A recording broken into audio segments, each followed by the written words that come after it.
Welcome to Dipito. The Dipito Show. Let's go. It's Schmeckle time. It's a Schmeckle time. Yeah, it's a happy hump day Schmeckle time. Yeah, get your hump day Schmeckle. Huh? So my excited. God. I could take that like 3 different ways sideways, but I'm not going to do that. I'm not going to do that. Look at who we got in here already. First, here to support my favorite homie. How you doing, Greg? Gotta be. He's in the house. He said he was the first one in here, and of course, Schmeckles says, "I love you so much." Schmeckles and I mean, Schmeckles is backstage right now, right? Yes. But we were having a chat while you were off camera, and we were talking about how crypto has been so great for us, bringing all of us together. That for those of us that are just the you and me's of the world, how are being able to have this international network that would have never happened if it wasn't for internet and other things of that nature that have happened over the past, say, 20, 30 years. But prior to that, it was the very, very wealthies that would get together and agree to converge and talk and chat and, do other things. Stuff that we do in Vegas. It's super cool too, to meeting Niall and Crypto Queen and now James Ray. The accents, I love it. And they all call me Melissers or something like that. And like the way they say my name, and it's like so cute. And then I always try to do the no, but I can't do it. I cannot. Okay. I recommend watching 1 year's worth of Australian TV because there's a distinct difference between Aussies and the Brits. The Brits, right? And it's really easy to crossbreed those. But if you listen, they are vastly different, right? Vastly different. So I think genetics actually might play a role in that. Like we default to some of our lineage. No. Poppycock. No, but I've really enjoyed meeting and talking with people from all over the world. It's one of the greatest treats of being involved in the crypto community. Amen to that. It's just so awesome. And of course, talking with folks that probably wouldn't have given me the time of day before, it's just super exciting. And I just everyone's lovely. Mr. Marvin Davis in the house. Want to say hello. We've got 38 people in here. Please like, share, and subscribe. Share this out. This is going to be a fantastic show. As we said, we have James Ray, XRP, Schmeckles in the house tonight. We're going to go over his project on the XRP Ledger. That's going to be fantastic. And there's a couple other things in the second hour that I want to touch on. We got the fantastic news of SEC dropping the appeal on the Ripple case. So we'll play a little message from Brad and talk about that a little bit. There's been a lot of stuff.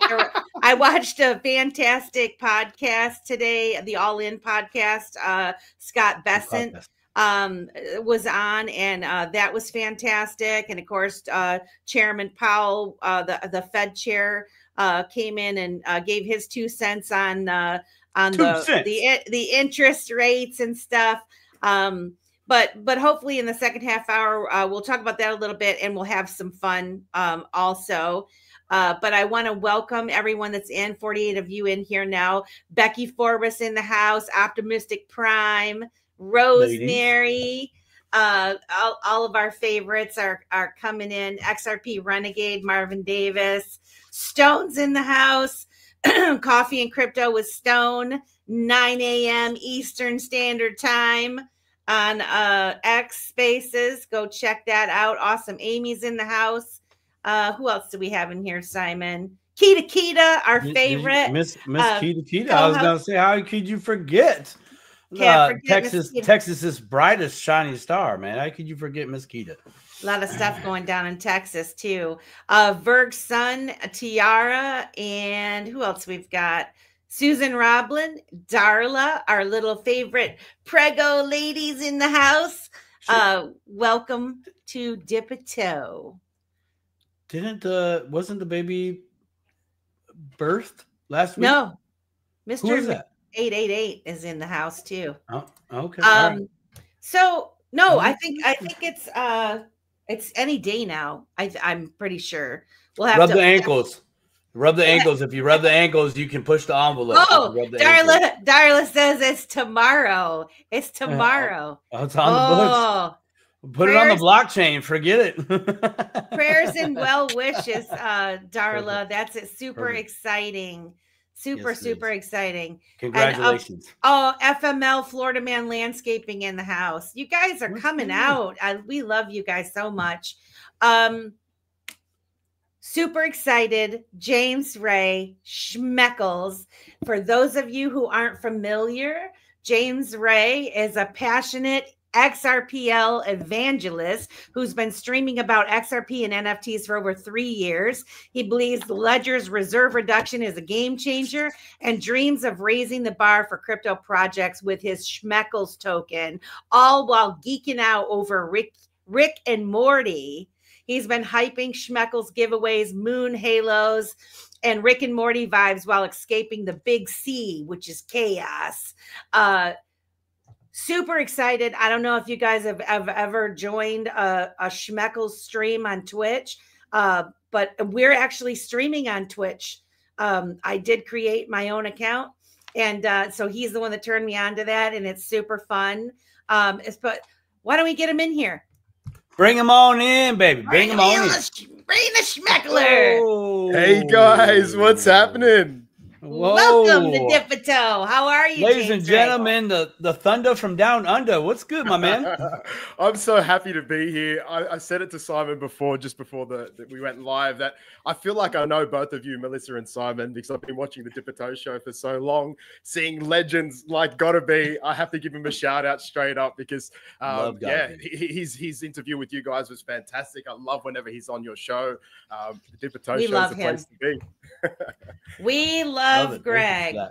Thank you. He is one of my favorite people that I've met in this space. You won't meet a more genuine, kind person. You know, he's just a fantastic person. And as you know, he gives fantastic hugs. He does. And I've actually been pushing him because we didn't have a cuddle on the couch when he was over here in Australia. So I'm heading over to Arkansas in November. What? And I am holding him down and cuddling him. Oh, I know. I know. Gosh, you should have got him at the airport, man. That's the perfect time. I should have. My daughter all got jet lagged, not clear what's going on. Yeah. By the end of the trip, my daughter was calling him dad. So he's just a lovely human being. His energy, wow. The impact on other people is just unbelievable. He's such a great guy. Your daughter was calling him dad? She sure was. Yeah, it's crazy. But it just goes to show like how amazing he was. Like she definitely got plenty of cuddles with him, and he's just so chill, so relaxed. So his energy is just amazing. Both my dog and my daughter were in love with Greg, and they're both missing him, I'm sure, just like I am. That's it's always great when you can meet in person. Are you going to the XRP Las Vegas? I am not. No, I mean, it's kind of far. I know that's the problem. You guys are so far. That would be really expensive, but boy, it sure would be nice to meet you. We do have a number of events in Australia. So the Wave of Innovation is one that was at last year. We're going to be there again this year. And there's a few other events that happen around Australia. So the Aussie ones are easy. I'm going to try and get to Apex in Singapore as well. So if you guys are going to head to that, it would be nice to catch up as well. But yeah, America just gets hard. So we've been planning to head over to the States to see Greg and his family. Other Schmeckles community members, but Vegas would be very hard to get to. But when our ship comes in, right, then we'll all meet somewhere, and maybe it won't be America. Maybe it'll be somewhere more exotic. Maybe Australia's pretty exotic. Yeah, It is. I've always wanted to go to Australia. I've always wanted to go. So you swing through and get the tour of Caleb and Brown. oh, hey, you know what? That would be a great idea. Could you do an Australia crypto tour where you could just have like the open bus and here's where the the problem is Australia is so spread out. It's like all the people live on the border, like right near the ocean. Yeah, around the water, right? Nobody wants to go into the middle. Well, you Yanks, you Americans are in the middle. You've got all your army doing testing in the That's middle. why they don't want to go in the middle. Like, no. You don't get the water. Yeah, you can come here, but you don't. No. You guys screw up your own beachfront property, not ours. Yeah. Thank you. Sure. Good stuff. Good stuff. Well, I kind of I'm super, super interested. Well, first of all, I'm going to be transparent. Mm-hmm. I don't watch Rick and Morty, and so the only time I've watched it is when it comes on after Ryan is a big Family Guy and American Dad guy, and Rick and Morty will come on after one of those shows, and I can't exactly remember when. But it is super interesting. And so I'm not overly knowledgeable about Rick and Morty. And so I kind of wanted a little bit of background. I mean, your project, your token's called Schmeckles. Tell us a little bit about like how you got this idea to come up with it and the significance of the Rick and Morty show that took you to where you're at now. Yeah, so my wife and I are just massive Rick and Morty fans, so we've been following along since the first season. We fell in love with it, and I guess just the background on Rick and Morty, it's a very adult cartoon. Lots of adult ideologies are passed in it. There's a lot of geopolitical sort of ideologies that are thrown in. So it's very tongue-in-cheek. If you're not paying attention and you're not focusing, you'll miss a lot of the jokes. But it really makes you think and expand your knowledge. There's been so many little topics through Rick and Morty that I've actually gone and researched and dove down massive rabbit holes on. So I really do enjoy the show. There's some excellent writers that work for Rick and Morty, as well as some really, really famous voice artists. So you'd be shocked if you knew some of the voice artists that have been on Rick and Morty. But yeah, so it was back in November 2021.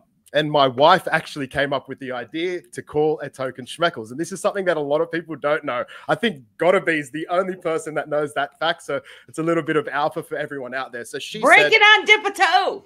Exactly right. She said Schmeckles is a currency in Rick and Morty. Why don't we bring it to life? Why don't we put it on the XRP Ledger? At that time, I had known about XRP. I think it was about 2017 when I first got into XRP. And then the XRPL came around and we caught wind of it. I was on a website called xrpchat.com, which was just like a forum where we all sort of discussed the early days of XRP and then learned about the XRPL. Back then, there wasn't much going on. There was like maybe Casino Coin, maybe XR Doge, I think were probably the two only projects that I really knew about back then. XR Doge did some dodgy things that happened around that time. So it made me just think, you know what? If these guys have come into this space and created something and they've done it with such poor attitude, why can't we come and do it with a better attitude, with a more transparent and professional sort of approach? And that was the idea. So I guess this falls back into my background. So I am a university-trained civil engineer. I've worked in client-side project management in construction, running construction projects for the Australian government. So that's happened since I was 18. So it's been over 18 years of me doing that job. So I've worked with people like the Department of Defense. Right now, I'm working with Australia's only nuclear provider. So we create the medicine for people with lymph cancers, and we provide that medication for them, as well as do a lot of other science. So it's a really cool and sort of nerdy job that I have during the day. But of course, Schmeckles is my passion, and it's founded in the Rick and Morty, of course. So Schmeckles is a currency in the Rick and Morty cartoon that we've brought to life. We put it on the XRPL, but it comes with a tag, right? So it's not just about a meme token. It's not just about a token. It's not just about Rick and Morty, but it's about the ideology that we're adults, we're trading, and we're putting money where our mouth is in a lot of aspects. But it's not just about the seriousness. It's about falling in love with life again. It's about getting creative. It's about being finding our childish selves again, reimagining what life can be. Because often we find ourselves growing through life and falling into these consistent tracks that what he's talking about. You've got the best show on the XRP Ledger, and you want to say that you've fallen into a hole? No, you guys are doing it perfect. You guys are doing it right. But I want to help other people to realize that it doesn't matter about your circumstances. You've got your life in your hands, and you can create and do whatever you put your mind to. And sometimes it's just about letting people know that and giving them the permission to really break through and become whoever they can be, whoever they want to be. Exactly right. Dream again, be creative, be childish, have fun, listen to music, dance around, be silly, be chaotic. That's all about the Schmeckles message to the people. And we're doing it while we're still remaining professional, while we're still doing everything with integrity, while we're doing everything with transparency. And I can dive into what I mean by that as we go on through this chat. Yeah, man, I love your spirit. I love your personality and your enthusiasm. It's super engaging and fun, and it is inspiring. It does inspire you to, like I said, I don't even really watch cartoons. But you're really missing out, dude. You're making me want to go watch Rick and Morty. You've piqued my interest for sure, because I know some of these other cartoons also have like little hidden messages or truth bombs that they're dropping, and it's quite interesting that they're allowed to get away with some of the stuff that they get away with, where regular TV, they can't really say some of these things, but because it is a cartoon, I suppose people will take it with a grain of salt, but yet they're actually telling you something that you should be giving attention, 100%. So wait a minute, hold on. I mean, I know we gotta flow to the show here, but I'm gonna do a short pause here.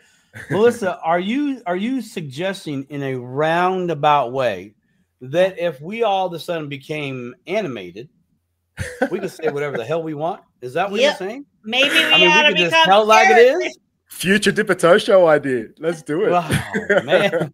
All right. I'm gonna talk with the AI about that. Hey, how can I get my physical self into animation? I've seen Divi, one of the projects that Simon and I both followed several years back. Yeah. I've noticed that their live streams, they do have animated characters, and so they have like the three of them talking, but they're animated. And I'm like, I don't know how they do it, but I think it is pretty interesting. And cool. I don't know, maybe we could get away with some. Marvin Davis said, smash that like button. Huh? Do it. Smash the button. Hit the button. So James, you said your wife's the one that actually kind of came up with the idea of using the Schmeckles, which, hats off to your wife. I think it's fantastic that she's involved, right? Because a lot of us have better halves that are like not into it at all. Like they're living through us. They're getting the information through us, but they're not quite into it. So for her to come up with an actual idea and, be supportive in that way is fantastic. I think it's great. Most definitely. So back then she had the time, but now we've got our little daughter, Sophia. And so her hands are mostly tied. But she's just so supportive. She does all the things behind the scenes that a lot of people don't know she's doing and they don't see her doing. So I couldn't do what I do if it wasn't for her. So every time I'm on the screen, she's looking after the little one. She's cooking me dinner, things like that. So my wife is just an absolute, like, she is part of the foundation of this project. She's part of the foundation of allowing me to do what I do and to spend so much time with the community, which is what I really love and what I'm really passionate about. Well, I think I got one of those too. Yes, you do. I know what that's like. I got one of those too, man. And it's just like, that I remember that saying as a youngster,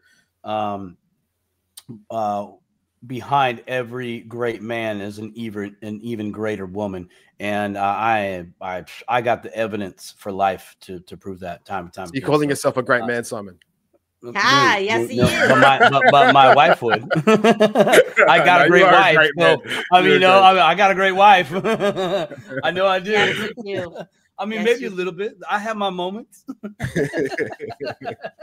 So I'm curious, James.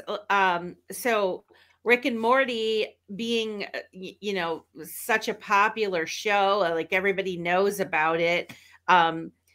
Like, what kind of hoops did you have to jump through in order to get the approval? Because I mean, we can't just go out. I mean, that's got to be like, that had to be difficult for you to navigate through, or was it easy? I don't know. Yeah, you'd be surprised. So we've got our logo, our original logo. So it's one that you had on the main photo for this stream. So that original logo is from the Rick and Morty cartoon. It's an adaptation that we created, and we just sent it off to them, to Adult Swim, to Cartoon Network, and to the Rick and Morty team. Just asked for their approval to use it, and they gave us back a document within like a week, giving us the approval to use that for merchandise and for sales. So we have that official approval. We have that document. It's locked in.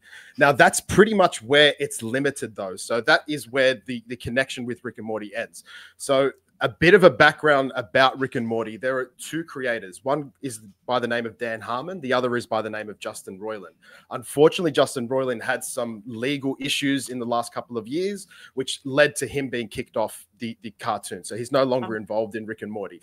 So as a result, which is really unfortunate, we actually had a great connection with Justin Roiland's team, and we were developing and connecting and building towards this future with Rick and Morty and Schmeckles being connected. However, with him moving away, we've sort of lost that contact. Now, we've been in contact with Rick and Morty multiple times. We've engaged with them like thousands of times. They know what we're doing. They are aware of what we're doing. They just do not want to be a part of what we're doing, unfortunately. So I've gotten to the stage now with the project where I actually believe we're going to be way bigger than Rick and Morty ever will be. So I think we're going to leapfrog them. And maybe at that stage, we will see them wanting to come on board and being interested in what we're doing. But regardless, we're in a really safe space. This is probably a perfect time to introduce that Schmeckles actually do have international lawyers by the name of Gilbert and Tobin. So our lawyers are aware of all of this, and they're monitoring it, and they're really comfortable and happy with the way we've approached it. We've got all the documentation, we've got all the contact details and all of that. So we're in a very, very safe space as far as legalities, and we have a kick-ass legal team to back us up. Love it, man. That's fire. I'm glad that you're sharing with us here in the Dip a Toe, because what you just shared, all you Dip a Toers out there, go back and rewind what he just said. He's giving you full transparency of being in the lane, right? Meme coin, it's a scam, it's a joke. This ain't no joke. Even if it was a joke, it's a legal beagle joke. Right. Yeah. Did all the right things, got all the right dominoes in the right places to keep on moving forward. And also, James, I think that's great that you initially got that blessing and that you're still pursuing those open lines of communications. And I would also agree with you that you'll do the leapfrog, because, when building a coin, a project, a brand, right? It's near and dear, right? You're going to be real cautious later in the future of who you participate with, and it'll be a slow progression. You probably won't show up until the lights go on if the shoes were on, if the roles were reversed per se. But, so I totally agree with you on that. Play Dip a Toe. That's hilarious. I wish that's a nod to our Twitch stream. we should have done a giveaway today. I didn't even think about it. But that's how you play on the Twitch stream. When he's doing his game show, you hit !play, and then it loads up your marble, and it's super cool. Right. I love it so much. Are you addicted? Am I addicted? Yes. Are you addicted yet? Are you addicted to I've been 3 times now. So I'm like, damn it. Every time he's like, we'll be freezing. And I'm like, I'll be doing something else. Like I try to multitask, you guys, all the time. I'm multitasking, but I'm like, I got it on my phone, and I'm like, okay, he's telling me that he's gonna load up the thing. I got to do the iPlay thing, and then I'm doing it. And then he's like, "We're wealthy free come out of nowhere," and I'm like, "Oh my gosh, I'm gonna win." And then he's like, "Oh, sorry," you know, I'm like, "Damn it!" It's the chaos of it all, isn't it? Yeah. You were so close yesterday as well. I was like, please let her win so we can talk about it on the show. But no, you have some fantastic prizes on there too. But before we get to that, what I wanted to know, I wanted to touch on your tokenomics. So, so I just wondered, like, am I correct in it? Is 1 million is your token, is the amount, the 1 million? Was 1 million. Okay. So it's okay. So in November 2021, we launched with 1 million tokens, but we black hole that. So do you guys know what black holing a token on the XRP Ledger means? I do, but please explain it for the audience. Yeah, for sure. So black holing means you are locking that account, so that account cannot be accessed any longer. So what that means is you cannot issue any further tokens, and all the settings that you apply to that token are locked into the XRP Ledger. So we can't issue any more Schmeckles. So it was 1 million minted originally, and that's it. So there's no more Schmeckles that can be issued. Now, beyond that, because they lock that account, if you send tokens back to the account, they get locked up too. So it lowers the overall supply, and therefore the supply starts to reduce. So that's why we say Schmeckles has a deflationary supply, because we have a black hole account. So like I said, we launched with 1 million tokens, but in the last 3 years, 3 months, and however many days it's been, we have burned over 45% of them. So our supply is currently down to 541,000. So it's been a lot of burns, and it's a big part of what we do at Schmeckles. So you guys obviously know about the res. So you've had them on the Dipper Toe show. So Patrick Riley's Reaper project as an example. So we're one of the first projects to be approved by their organization to be listed as a token to be reaped. So that means that people that hold RPR tokens can use their tokens to vote for Schmeckles, and the Reaper project will convert those votes into an XRP amount, which is then used to market, buy, and burn the Schmeckles tokens. So that we've been doing that for over I think about 3 years. Actually, it's been a long time. A lot of burns just through the Reaper. So over time, they've also introduced the Ascension Index, which is a very similar concept. People with ASC tokens can then use those to vote for Schmeckles, but instead of burning the tokens, the votes get converted to XRP amount, which is used to market, buy, and distribute the tokens to ASC holders. So that's another element to Schmeckles. So if you want an ASC holder, you will receive daily drops of Schmeckles tokens. Yes, Simon.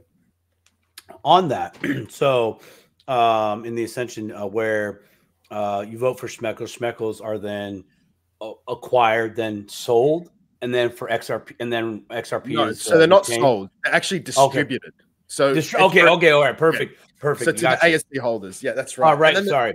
The third token, or the third arm of the res, is the Pillars project, PLR. And again, it's the same concept. You use your PLR tokens to vote for Schmeckles. Those votes are converted to an XRP amount, but that XRP amount actually becomes a floor price for the Schmeckles project, for the Schmeckles token, I should say. Oh, nice. So we have a floor based on the PLR, the Pillars project. And if any Schmeckles tokens are sold into that floor, they actually burn those tokens. So Schmeckles will never go to zero thanks to the Pillars project. Obviously, there's the AMM amendment that came out in the last year on the XRPL. Are you guys familiar with the automatic market maker amendment to the XRP Ledger? Simon's we are, nodding, but not. Yeah. No, I am. But I would love for you to expand on it for the Dipper-toers out there. We have 105 people in the house. Welcome, everyone. I want to say hello to Thanks Gary. Toasty's in the house. Who else did I see? Lisa A just joined us. Thank you guys so much for coming. I think I saw Lady K in here somewhere. Lady K's in the house. Cool. We got Lisa A too, representing the West Coast out here. Yeah, Unreal, guys. Welcome. Yeah, Mrs. and 8888. Welcome. So yeah, if you would expand on that, that would be fantastic. Can I just stop for a second? You just said Mrs. and 8888. I called this person that name for a year before I realized it's actually Mr. Dan. He's actually now one of my good friends, a guy called Will.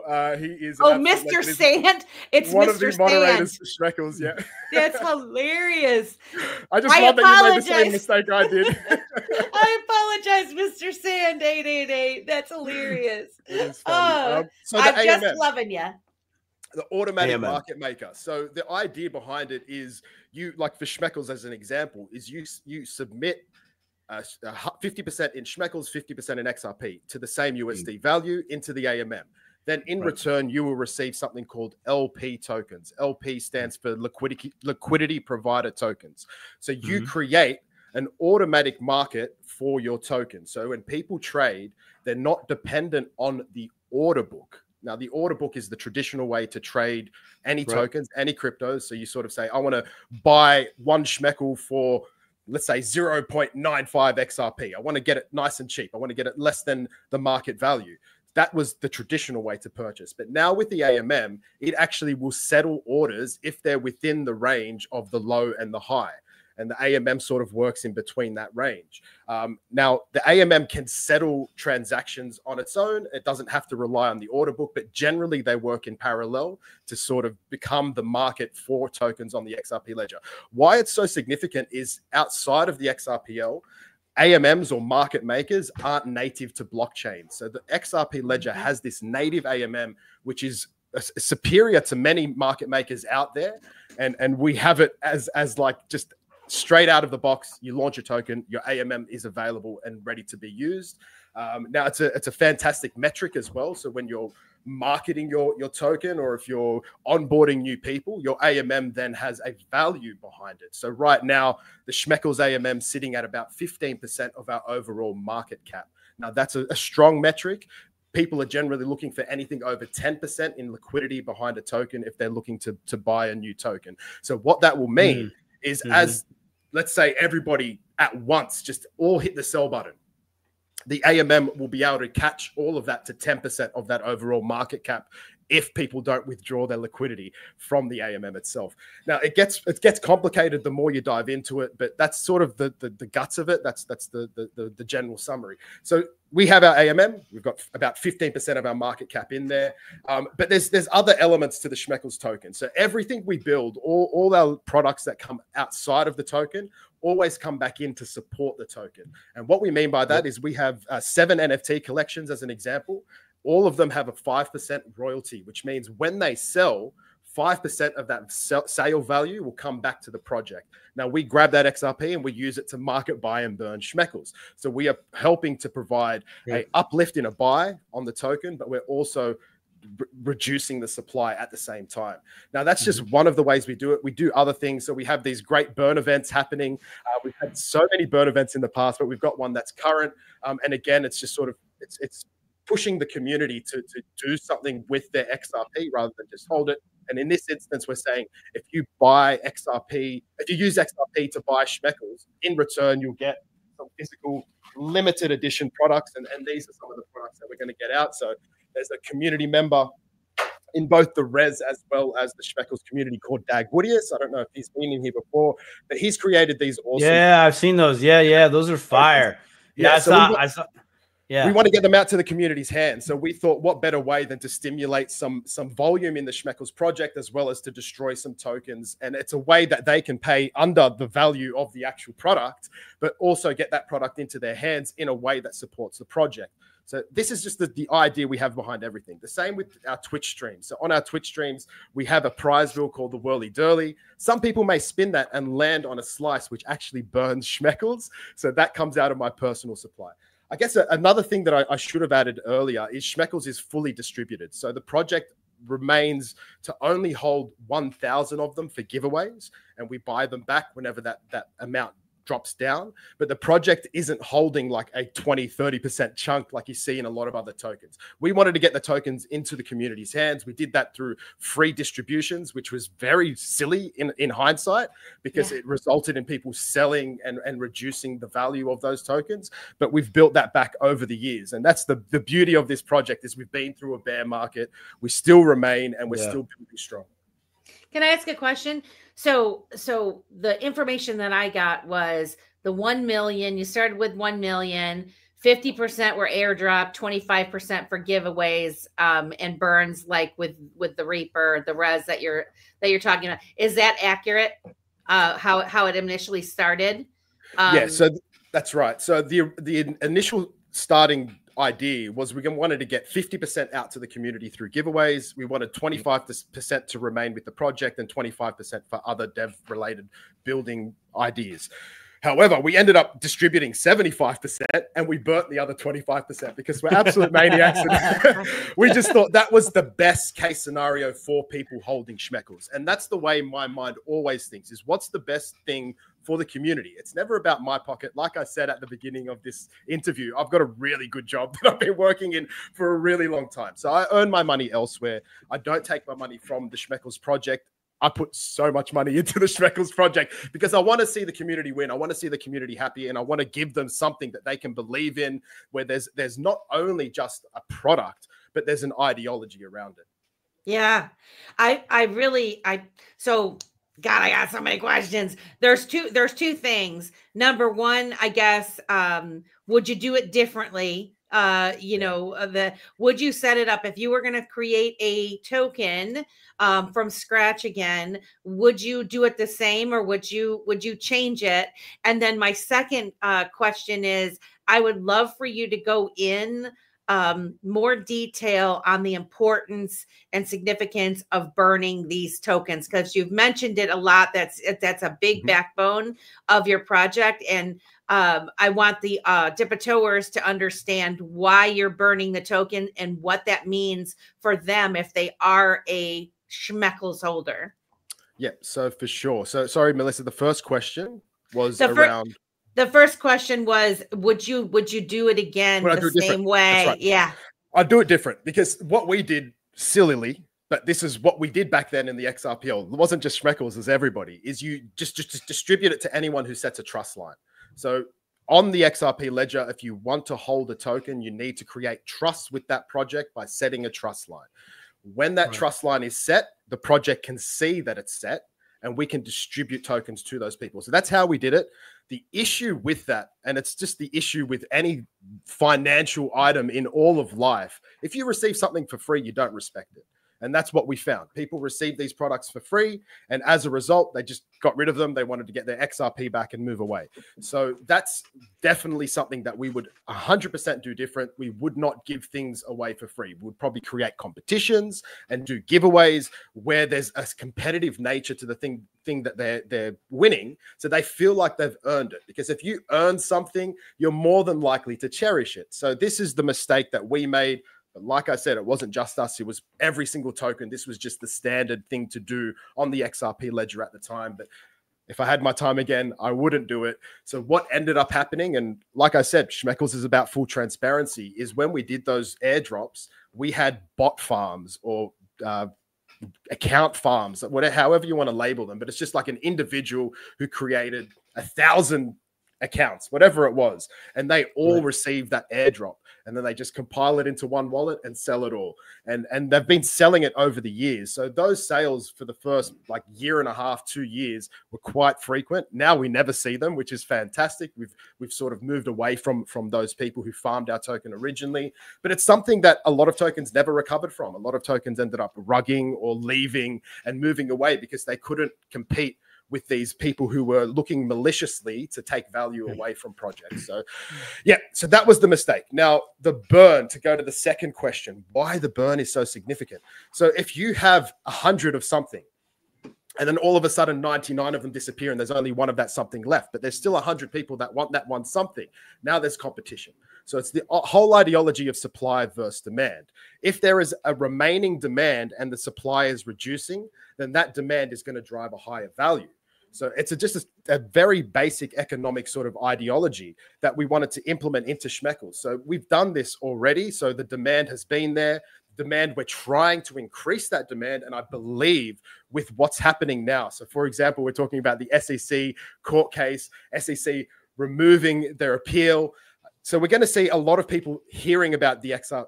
We're going to hear people getting involved in the XRP Ledger because they're going to want to use their XRP. So we're hoping that this demand is going to increase as our supply continues to decrease. And then I guess you can do the math in between of what we believe will happen.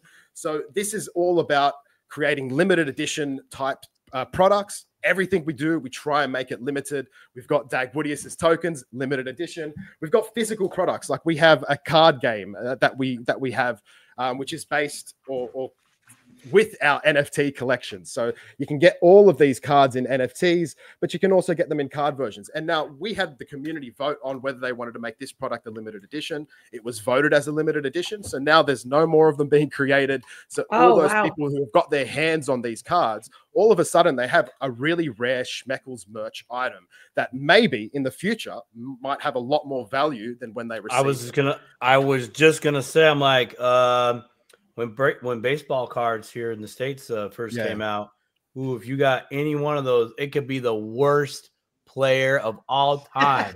But because you got the card, it's worth $1.5 million. It's crazy, right? Or whatever, and, right? Yeah. And for me, it's not baseball cards, but it was Pokemon cards, and that's what I grew up with. And we had Tarzos as well, and we had all these collectibles. So I was an 80s baby, spent most of my childhood in the 90s, but it was all about these physical collectible products that I just loved. I was obsessed with. And it's one of the things that I do now with the XRP Ledger. When someone releases a limited edition physical product, I want to get my hands on it. What is it? How can I get it? I've got like silver coins in my safe that have like the XRPL logo on it and like all XRP logo with like the Ripple settlement. Yeah, Melissa's got it as well. So there's all these things that I love personally. And what I'm learning and what Simon touched on before is with this digital space, you're finding these like-minded people all around the world who believe in the same things that you believe in, who grew up the same way you grew up, and they have that same passion for these collectible items. Now, we've got the physical collectibles, but we've also got the digital collectibles. Again, it's easier. There's no shipping involved. There's no risk of it getting damaged, but we've got like these one-of-one NFTs where you're getting artists, the Urban Monk Studio, Wesley and Shannon, two absolute legends who have worked with the likes of Marvel and Sony and are now working with Schmeckles. It's just, it blows my mind every time I think about it. But they're creating this kick-ass art that we're providing to the community. And it's just so much fun. I just love being in this seat. I love being involved in the Schmeckles project. It's just so on brand with who I am, how I grew up, and hopefully with how the community feel as well. Yeah. Well, I mean, the enthusiasm that you have and the way that you explain it, it really, I mean, it's got my wheels turning. You know, at some point there'll be a dip a toe show token, you know, in thinking about all of the different ways to put it together. And that's kind of why I asked you initially, like, you know, if you could do it differently, would you have done it differently? You know, and so a great example, Melissa, might be like if viewers come to the Dip a Toe show, they rewarded in part of the token. So the work that they're getting involved in would be being present and giving their time, and they're rewarded with a token. So they're going to feel like they earn that token, right? It's not just given to them for free. They traded their time for the token. Now, all of a sudden, you've got this value that will remain within the token because they feel like it has value. Yeah. And, you know, like I remember a long time ago listening to David Schwartz talk about the micro payments, you know, really, that being a very significant thing. And I know platforms like Odyssey and like the Brave browser, you know, the basic attention token, the whole concept of paying you to watch. So it's like, it's turning advertising and marketing on its head, in reversing it so that the person is getting paid for the amount of time that they spend on your page or whatever. And depending on what platform you're using, it's given to you either as a token or a coupon or a discount card, or, you know, depending on whatever, you know, my mother-in-law the AARP wants her to play games on their app, you know, and they're giving her discounts. She keeps trying to get us to play the AARP games on the app because they give, you know, she's earning points, and then the points then turns into something of value. And so I feel like we're all kind of, I've said it before, and I wish I could think of a better word than guinea pig, but we're the ones that are out here grinding and testing all this stuff out. And so it's really cool that you've come up with a concept that all is kind of working together, and you're using real world things like your cards and your t-shirts and hats. And what are those coins made out of, by the way? They're timber. They're wood. They're they're timber, and they're laser etched. Cool. Yeah. That's just really cool. That's a tchotch. You know, what do they call it? You know, my brother's somebody that collects tchotch. I have no idea what tchotch is. Yeah, Simon, help me out here. No, they're like, yo, that's the East Coast thing, man. I'm on the West Coast. It is like, you know, back in the day, everybody had tchotch. It's like you put it in your windowsills. You have curio cabinets. You've got shelving. Oh, you're talking the material. Okay. Yeah, and maybe I'm using the wrong word, but I think it's called tchotch. But I mean, these are little collectible fun things that, you know, for one reason or another, it resonates with someone. You know, so if you're part of the Schmeckles gang and you come to your shows every week, you're hanging out with your friends and you're playing a game and you're winning some prizes, and you are actually supporting other projects on the ledger because you're giving them a voice. And I noticed, you know, I appreciate you talking about dip a toe on your show. That helps us because, you know, we're cross-pollinating. And so I see your project as also onboarding possibly new user. Yeah. I mean, is that part of your strategy also? Because like I heard last night, I heard a lady didn't have a wallet. She won several prizes that just went back in. And finally, she created a wallet to collect her prize. Spot on. And this is part of who I am, right? So this is almost away from the Schmeckles project. I fucking love the XRP Ledger. I love it so much. I have so much fun on the XRP Ledger. I have so many friends that I've created through the XRP Ledger. It is really a space where I can be myself and be not only welcomed, but almost encouraged and lifted up for being who I am. And I've never really felt that way in my life before. And for some reason, the XRP Ledger, the people that are involved here are really so similar-minded to me. Of course, you've got the scammers. You've got a lot of people who are different. Don't get me wrong, people that I probably don't agree with. But the origin of it is that there's not this tribalism that you find on a lot of other blockchains. And I wonder if it's Brad. It might be Brad. Brad's message is always about get rid of the tribalism. It's all going to be interoperable in the future. So just drop that bullshit and let's just focus on the tech. Let's focus on growing together. 100%. Yeah. 100%. Well, and it's people like you. It's people like Greg. It's people like Stone. You know, all of the people, Amanda, Optimistic Prime, Lady XP Market, all of these people, they all have the uplifting spirit and wanting to teach and help each other grow. And while there is a lot of negative in the world, I agree with you. Like you can make your life how you want it to be, and, you know, have fun and have an upbeat attitude. And that's going to draw those people towards you.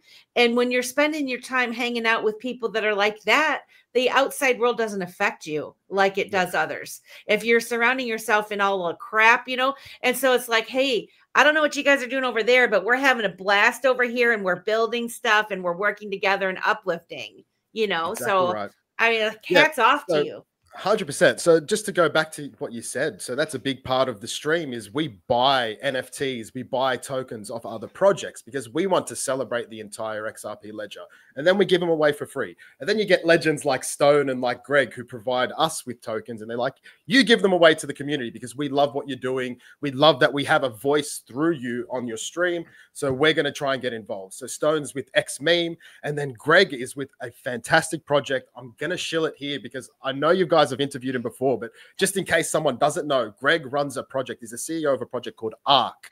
And what ARC does is like I was talking about with the Reaper project, with the Ascension project, with the Pillar project, they have the same concept. You have ARC tokens, but instead of voting for a crypto project, you're actually voting for real world charities. And those votes get converted to XRP or potentially to USD, dependent on the charity. And the charity is getting real money. So your crypto and your vote is actually being converted to a charitable donation. And I just can't think of anything more beautiful than that. It is like the perfect combination of technology as well as the charitable ideology of helping others. Because when you help others, you feel really good about yourself. And I just love it every single time I get this little recap and I see there's hundreds of dollars going to charities and helping them out, doing great things. Greg's so great with posting things about those charities. So like the Raising Men, you're seeing these young people going and mowing lawn. And it's just so fantastic. And I can't wait to see what ARC is going to do in the future. You know what I really find needed, fascinating, and appreciated is exactly what you're talking about, where here on the XRPL, you can create any project you want. The ARC project, awesome project. But, you know, it's not like the old days where, you know, there would be some a tragedy, right? And everybody, there'd be a what do they call it, a call-a-thon or something like that, you know, where you'd have to break out the old corded phone and you'd call in and donate. Like that's as far as you got. This takes it to that level where you're all coming together as a community with a mutual desire to help without all the bureaucracy in the stuff that can at least take place here in the States. I don't know how it is down under, but we're not having to get permission from mom and dad. We are mom and dad, right? We're mom and dad, and we get to, hey, we like this charity. Let's go for it. Let's throw them a bone or two and keep that going. And we also get to see that done in real time. We can follow the money on the blockchain or the ledger in real time. Right? There's that transparency, right? And the appreciation of individuals like Patrick, like Greg, like yourself, that are building, really that are building. Some are for fun. Some have a deep rooted purpose, but they all cross pollinate, like what you're talking about. And I mean, Stone is really good about bringing up the other awareness around these projects and these developers. And so sorry, guys, I don't know if you can hear me, but I've lost audio completely. Oh, I can hear you. Yeah, we can hear you. We can. We can hear you. Let's go private chat. I'm gonna go private chat with him real quick. Private chat with him.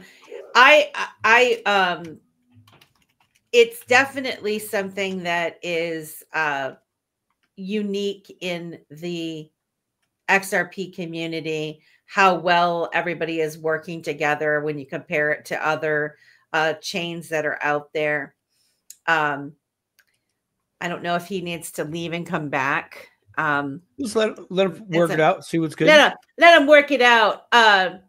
Work it out, girl. Dun, dun, dun, dun, dun, dun, dun. Yeah, and you know the thing that I like is, so here you have experienced people that have been building building projects for over 3 years now. He's been building this Schmeckles project, and you know, going through all of the hoops to get to where he wants to be.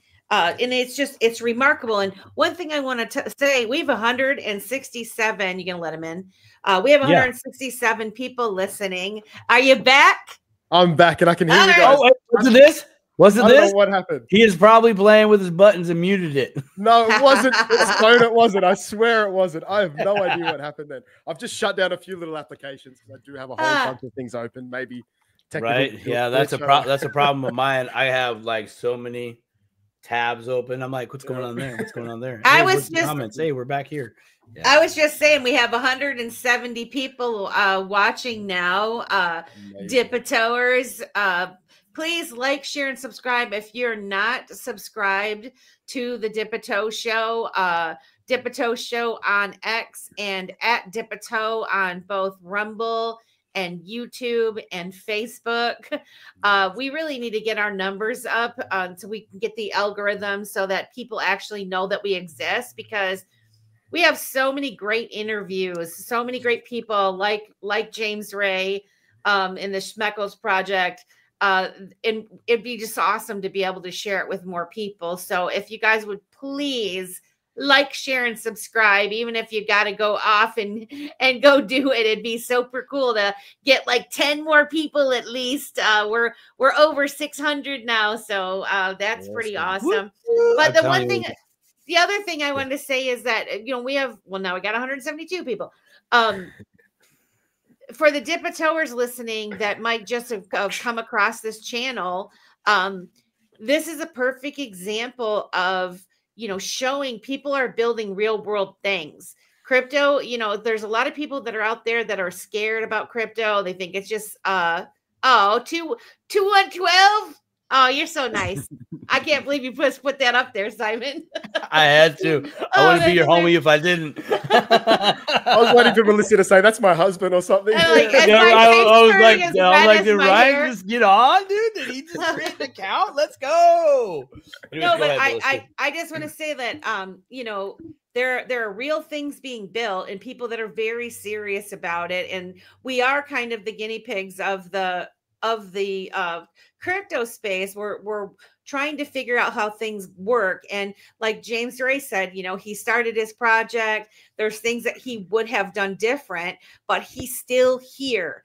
Over 3 years later, he's still here. And not only is he still here, he's lifting up other people in the community, and they can look to him and see what kind of challenges he faced. And maybe they won't, maybe when I create one, I won't make the same mistakes, or, somebody else that creates one won't make the same mistakes that he made. And it's not a mistake if you learn something, I mean, it's a value. These are valuable lessons. And, when you approach something as being fun, and I really do feel like the opportunity to replace traditional marketing and give back to the person watching is an awesome concept. Now, how it all turns into real money, where I say where it's really gonna, because I think of hey, if we can. Somebody built something too. I heard Lady K was telling me that BuildX, that's on Twitter, X, he built something that what's his name? Oh my gosh, I'm going to forget. I'm totally was going to give him a shout out to Spiffy. Spiffy has music on Spotify, and he is building something that where if people listen to his song, it will pay them in Spiffy coin. Oh, that's cool. Automatically, right? And so that is going to push his algorithm and his listenership up on Spotify, pay the person that's listening, and then maybe they'll turn around and use that to get into a private concert or something from his, or put it towards merchandise like what you do with yours. And so the sky's the limit. It just matters your imagination of what you can do, right? I mean, definitely. Yeah, 100%. And there's new tools being built all the time. There's new amendments to the XRP Ledger. So this is one of the things about this space, is because it's a technological space, there's always new developments, always. So it's not only about learning how to do things correctly, but it's also keeping up with the new things that are being released. So there's so much happening. There's so many brilliant minds in this space. And I'm just so very much looking forward to the growth of this space and seeing more people come in with new ideas, new concepts, and putting them to work, and seeing the communities that gather around it. I saw Toasty posted a comment just earlier, real world assets. That's a new big thing on the XRP Ledger. Ripple's been talking about it a lot. I can't wait to see what's going to happen there. There's so many opportunities there, and crypto, hopefully the XRP Ledger as well, we're going to move into everyday life, right? It's going to be there for everyone. I'll try again. 100 Schmeckles for giveaways tonight. Huh? James, come up with giveaways however you want. We can do the spinny wheel. Gotta be your awesome. That would be fantastic. That's unreal. We can definitely do that in this next hour. That would be so fun. We can use the whatchamacallit wheel the random picker. Yeah, the real world assets is a big deal. Definitely. And I feel like we've been playing around, or people would think, when it comes to NFTs and these meme tokens and stuff, people think it's all just playing around. Well, you're kind of playing around with something that's going to be a big deal in the future and the way that we do business. And so it's not really playing around, is it? Well, I often think of the current XRPL and the past XRPL as a testing space, right? So we are really stress testing this technology.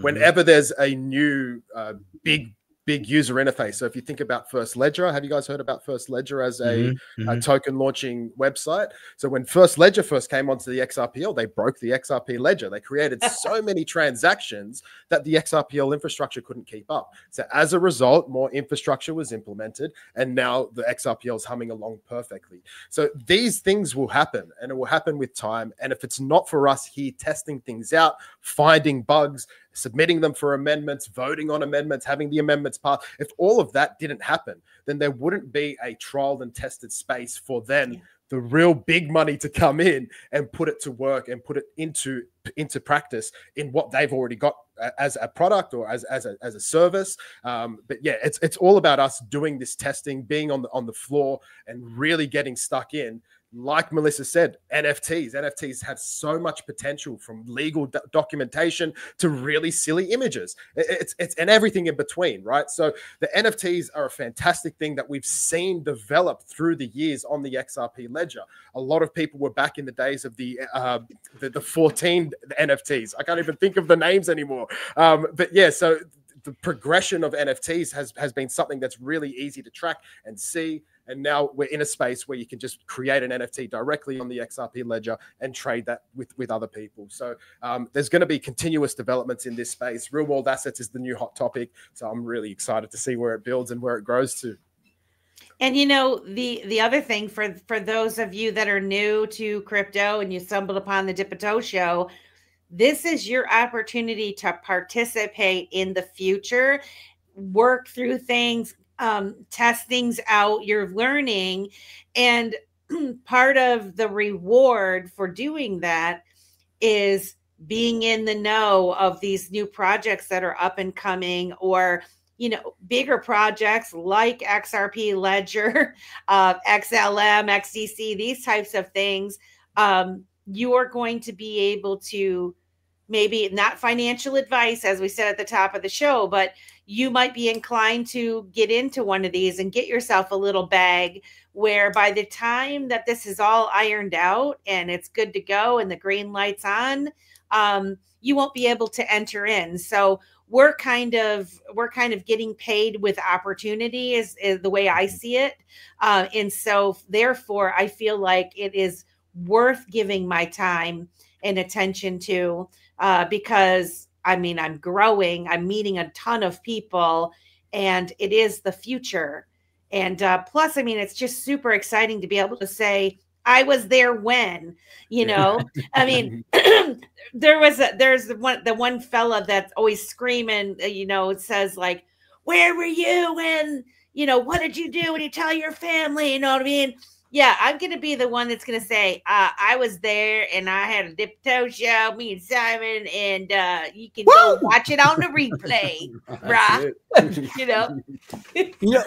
So I got a question in regards to, I guess, Schmeckles, and maybe more of on a business personal level. What is the future, or what do you see as the future with Schmeckles, or is there some other project that maybe you are or are not working on yet because of Schmeckles that you're looking towards the future? So yeah, so the future for Schmeckles is always about being on the cutting edge of the amendments for the XRP Ledger. So it's a way that I can personally grow and learn about what's happening and putting it into practice. So that's always been what the Schmeckles ideology is as far as the XRPL tech. We want to see what it is and try and put it into practice. So we want to be there trial and testing these new amendments so we can provide feedback. And that's something on to what Melissa was saying earlier. It's not just about using and trialing these products, but it's also about finding the issues, or when you experience an issue, giving that feedback back to the project so they can then go and fix it and make the place a better, better space for everybody and for all future people. So there's a responsibility in the community's hands as well. Most people just want to be here and think that this is the final end point and everything's perfect, but it's not. Things are always moving, developing, changing, and that's where Schmeckles is. Because we're not defined by a specific utility or a specific product, we can always be flexible with what we do. And it's always revolved around our community. We have a DAO vote. So a DAO vote is when people use their Schmeckles to make a vote on any topic in particular. We do it a lot with our artworks, like what ideas do you have for the upcoming NFT collection release? And that way the community can tell us what they want so we can give them what they want. But you can use that element for absolutely anything. So when we have major project developments, for example, we did a burn of like 200,000 USD worth of Schmeckles. So when we did that, we gave it to the community. What should we do with these? Are you happy for us to burn them? Everyone's like, yeah, let's burn them. So we did a big event and we burned all the Schmeckles that the project was holding at the time.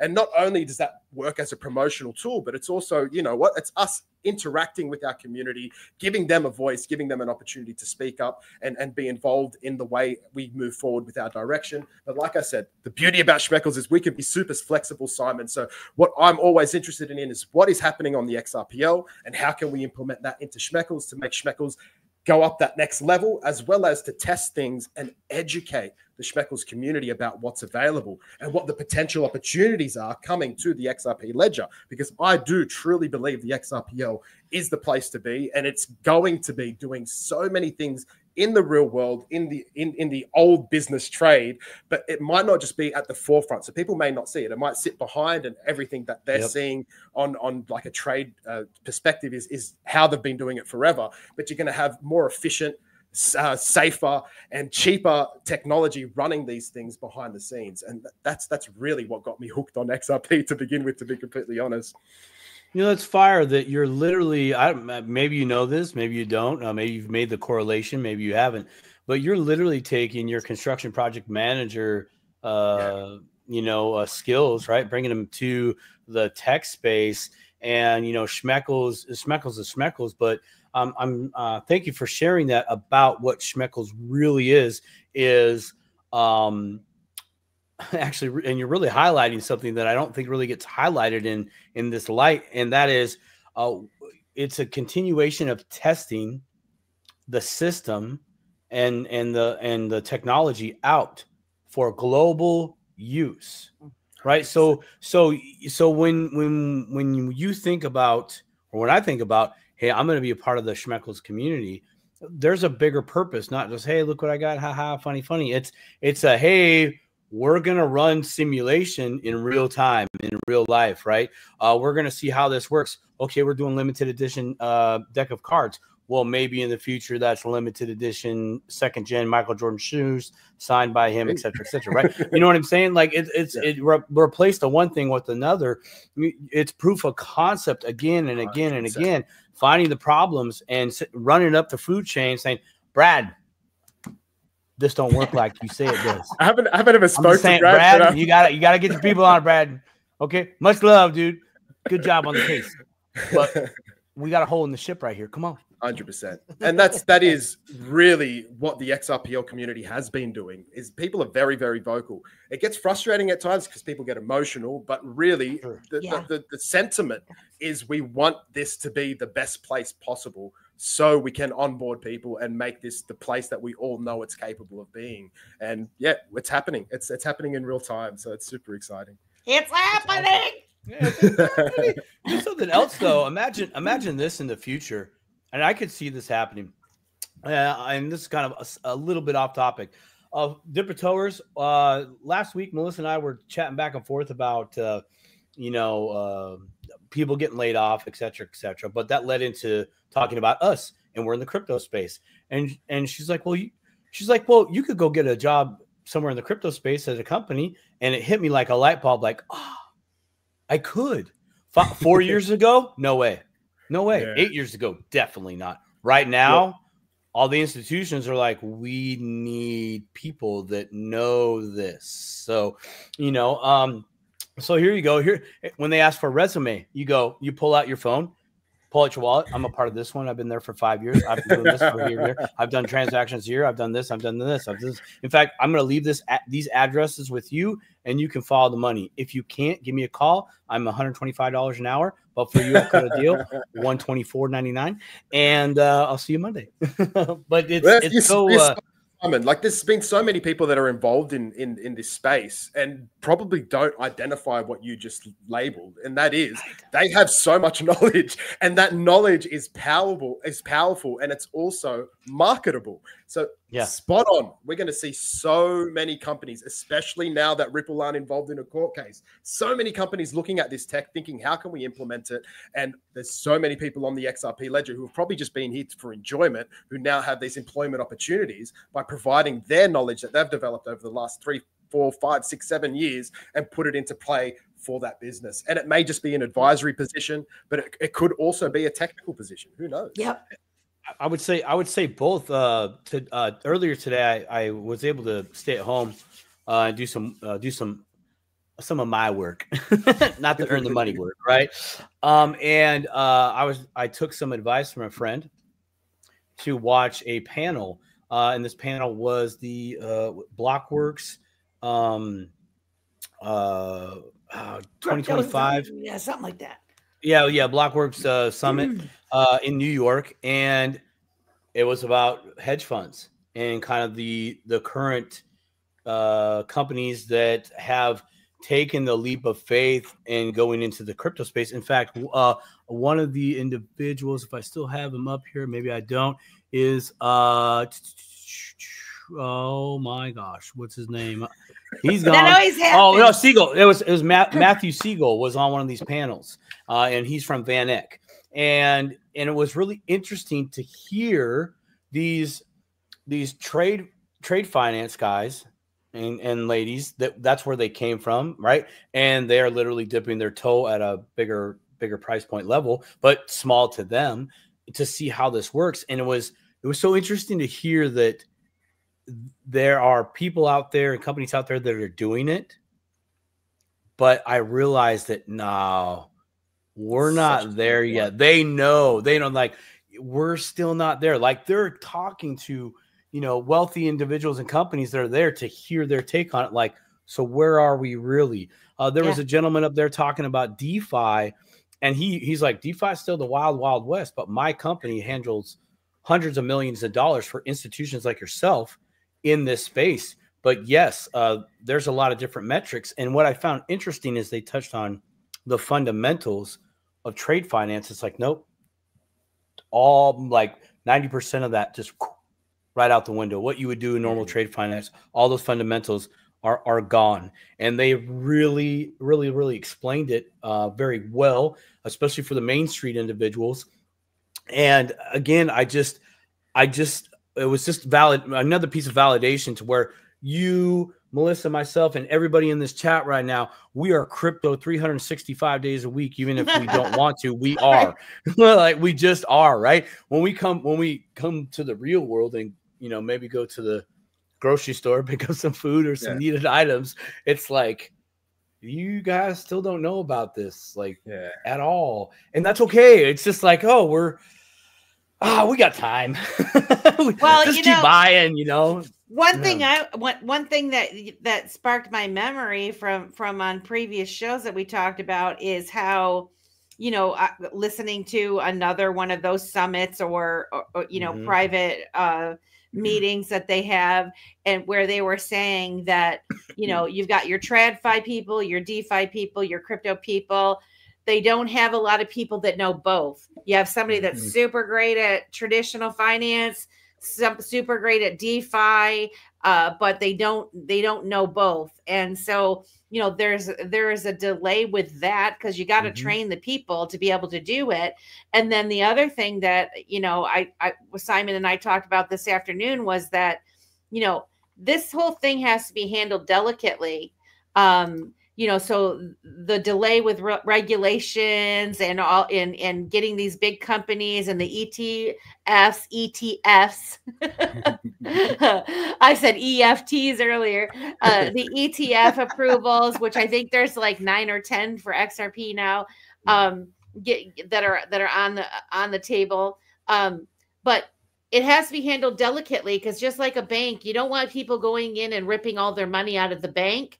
Just like you don't want a bunch of people taking their investments that are currently propping up the stock market, ripping out the money from that company because they want to put it into crypto. And so you have your big heads like Larry Fink, those types of people telling you, well, you only really should put in, a couple. And so it's my opinion, because I'm not a finance, guru, but it makes common sense to me that they would be training these folks that are going to start onboarding the people that have money, the responsible people, and they're probably going to practice with the people that have a lot of money initially, because they listen to their advisors, what they tell them to do. And so if my advisor guy that I trust tells me to move 3% or 5% of my portfolio into these crypto assets, right? And then you see Trump with his strategic reserve, they're setting it all up very carefully. In my opinion, they're setting it all very carefully. And so where, like you said, we're in at 365 24/7. It's not going to be as fast as what we want. It's going to be slower than what we want, but it's still happening. And so on the one side of it, it's like super happy because we've got more time. And on the other side, it's like, damn it, Yeah, I feel like that sentiment's shared by so many people. Right. But there's one more element to that, Melissa, that I think is going to be quite powerful. And I think that the old school banks, like the banking system, is going to want to hold people's crypto, right? So I think there's going to be this call from banks to the mainstream is, hey, guys, if you have crypto, come store it with us. And all of a sudden, we're going to move away from this concept that most of us in the crypto industry right now have, that is like, not your keys, not your crypto. And it's going to move towards a more traditional sort of viewpoint, which might make people feel a little bit more comfortable. But yeah, there is definitely still this stain on crypto. And obviously, there's been so many bad players. Like if you talk about the FTX incident as an example, there's so many other examples, like the recent Ethereum hack. The Ethereum hack. There's so much, and not surprisingly to me, is mainstream media will run those stories and they will push those stories onto the people. Be scared, be afraid. When really people who are in the know realize that the writing was on the wall for a lot of these things. The Ethereum hack, not so much. That still shocks me a little bit.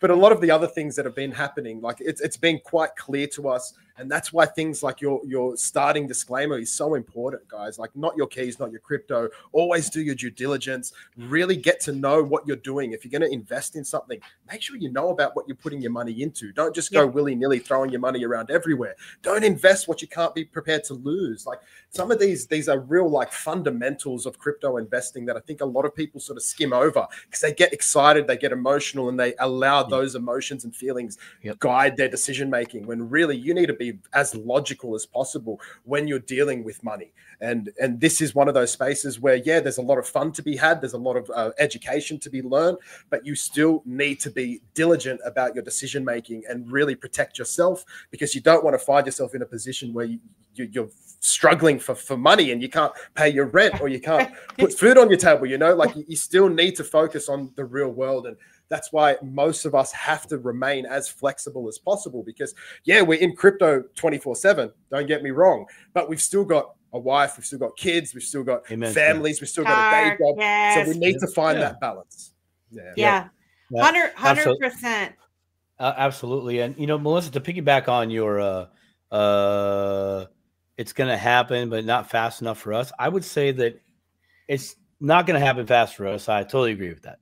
Especially those of us that have been in for a while. We're just like, bus is coming any minute now, right?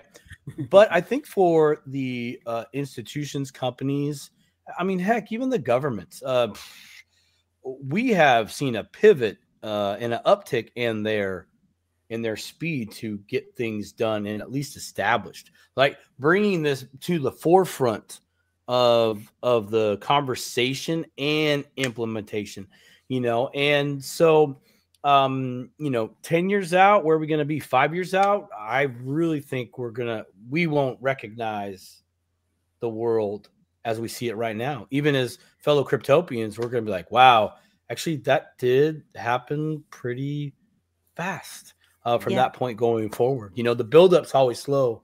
Watch any crypto chart, you'll see the bell curve, and we're right in this bell curve part. It might take us another 5 years or less, but still that is breakneck speed for companies, for countries, for international partnerships. I mean, and all that going on. I mean, I hate to say it, but I think the powers that be are actually hard at work finally. Yeah. Yep. They are. There's a coordinated work. Yeah. Together. My belief is that they've had their fingers in this the whole time. It's just now being presented to the public that this is what we're doing. So they're starting to really publicize the moves they're making. But I have no doubt that they have known about this for a long time and they've been getting involved in it. It's just been a learning curve, and it's a big learning curve. If you're not in it for a long time, it takes time to really educate yourself and to also change old minds, right? Like I can't even imagine like the American government, some people there like 80 years old plus sitting around, and people are talking about fun internet money, and they're just like, what is going on?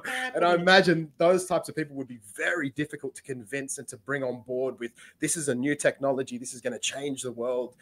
We just need to regulate it in a way that's not going to cause harm to investors like the SEC did 4 years ago. Like I'm still in shock that it took 4 years to find this resolution, which was so obvious from the start. But it's political and governmental decision making is never an easy topic. It's never an easy thing to do, and it's great to see what the American government is doing now. And I hope that other governments around the world take note and they start to follow, because America will be the crypto center of the world, and it's very, very exciting because America is almost the center of the world in everyone's minds anyway. We all grew up on American movies. We all listen to American music. Yeah, Rick and Morty, yay! Rick and Morty's American, 100%. All my friends are American now through crypto, so it's America's really leading the world, and they're doing it in a way that's graceful as well. So they're not just going, I know Trump created his meme coin, but he didn't really push it as far as the government's concerned. That's something he did on the side, but he's really, as far as the government's push, it's really looking for regulatory clarity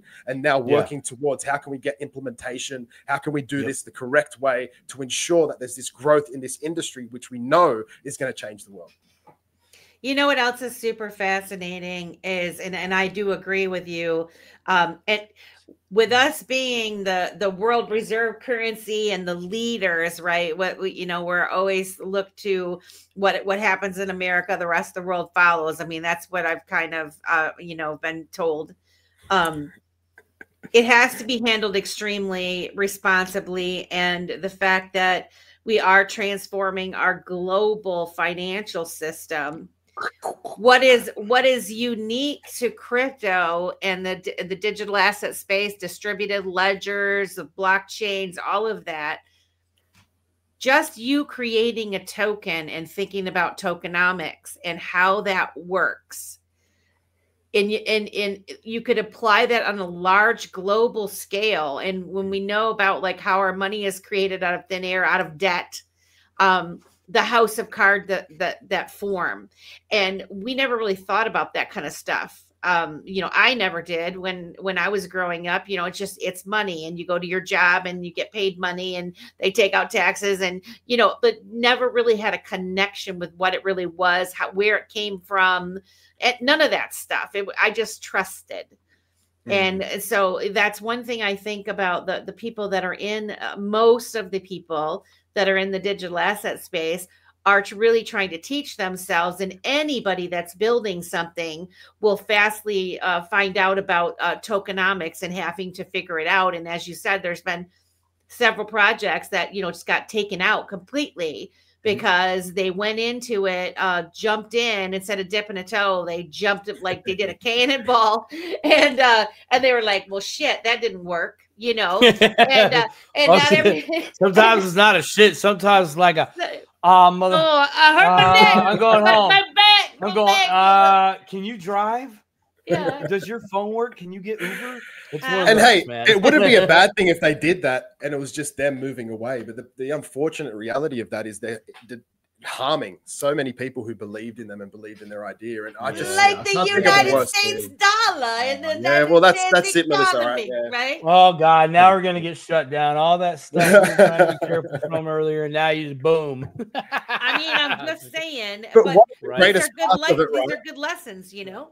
One of the greatest parts of crypto is the transparency, and like we would love to see some transparency from our governments with what they're doing with the trades that they're. Oh, I know. I mean, some people are mad. I mean, like we don't even know if there's gold in Fort Knox right now. Like, what's going on? It's a crapshoot. Pretty crazy. Yeah. Go ahead. No, you first.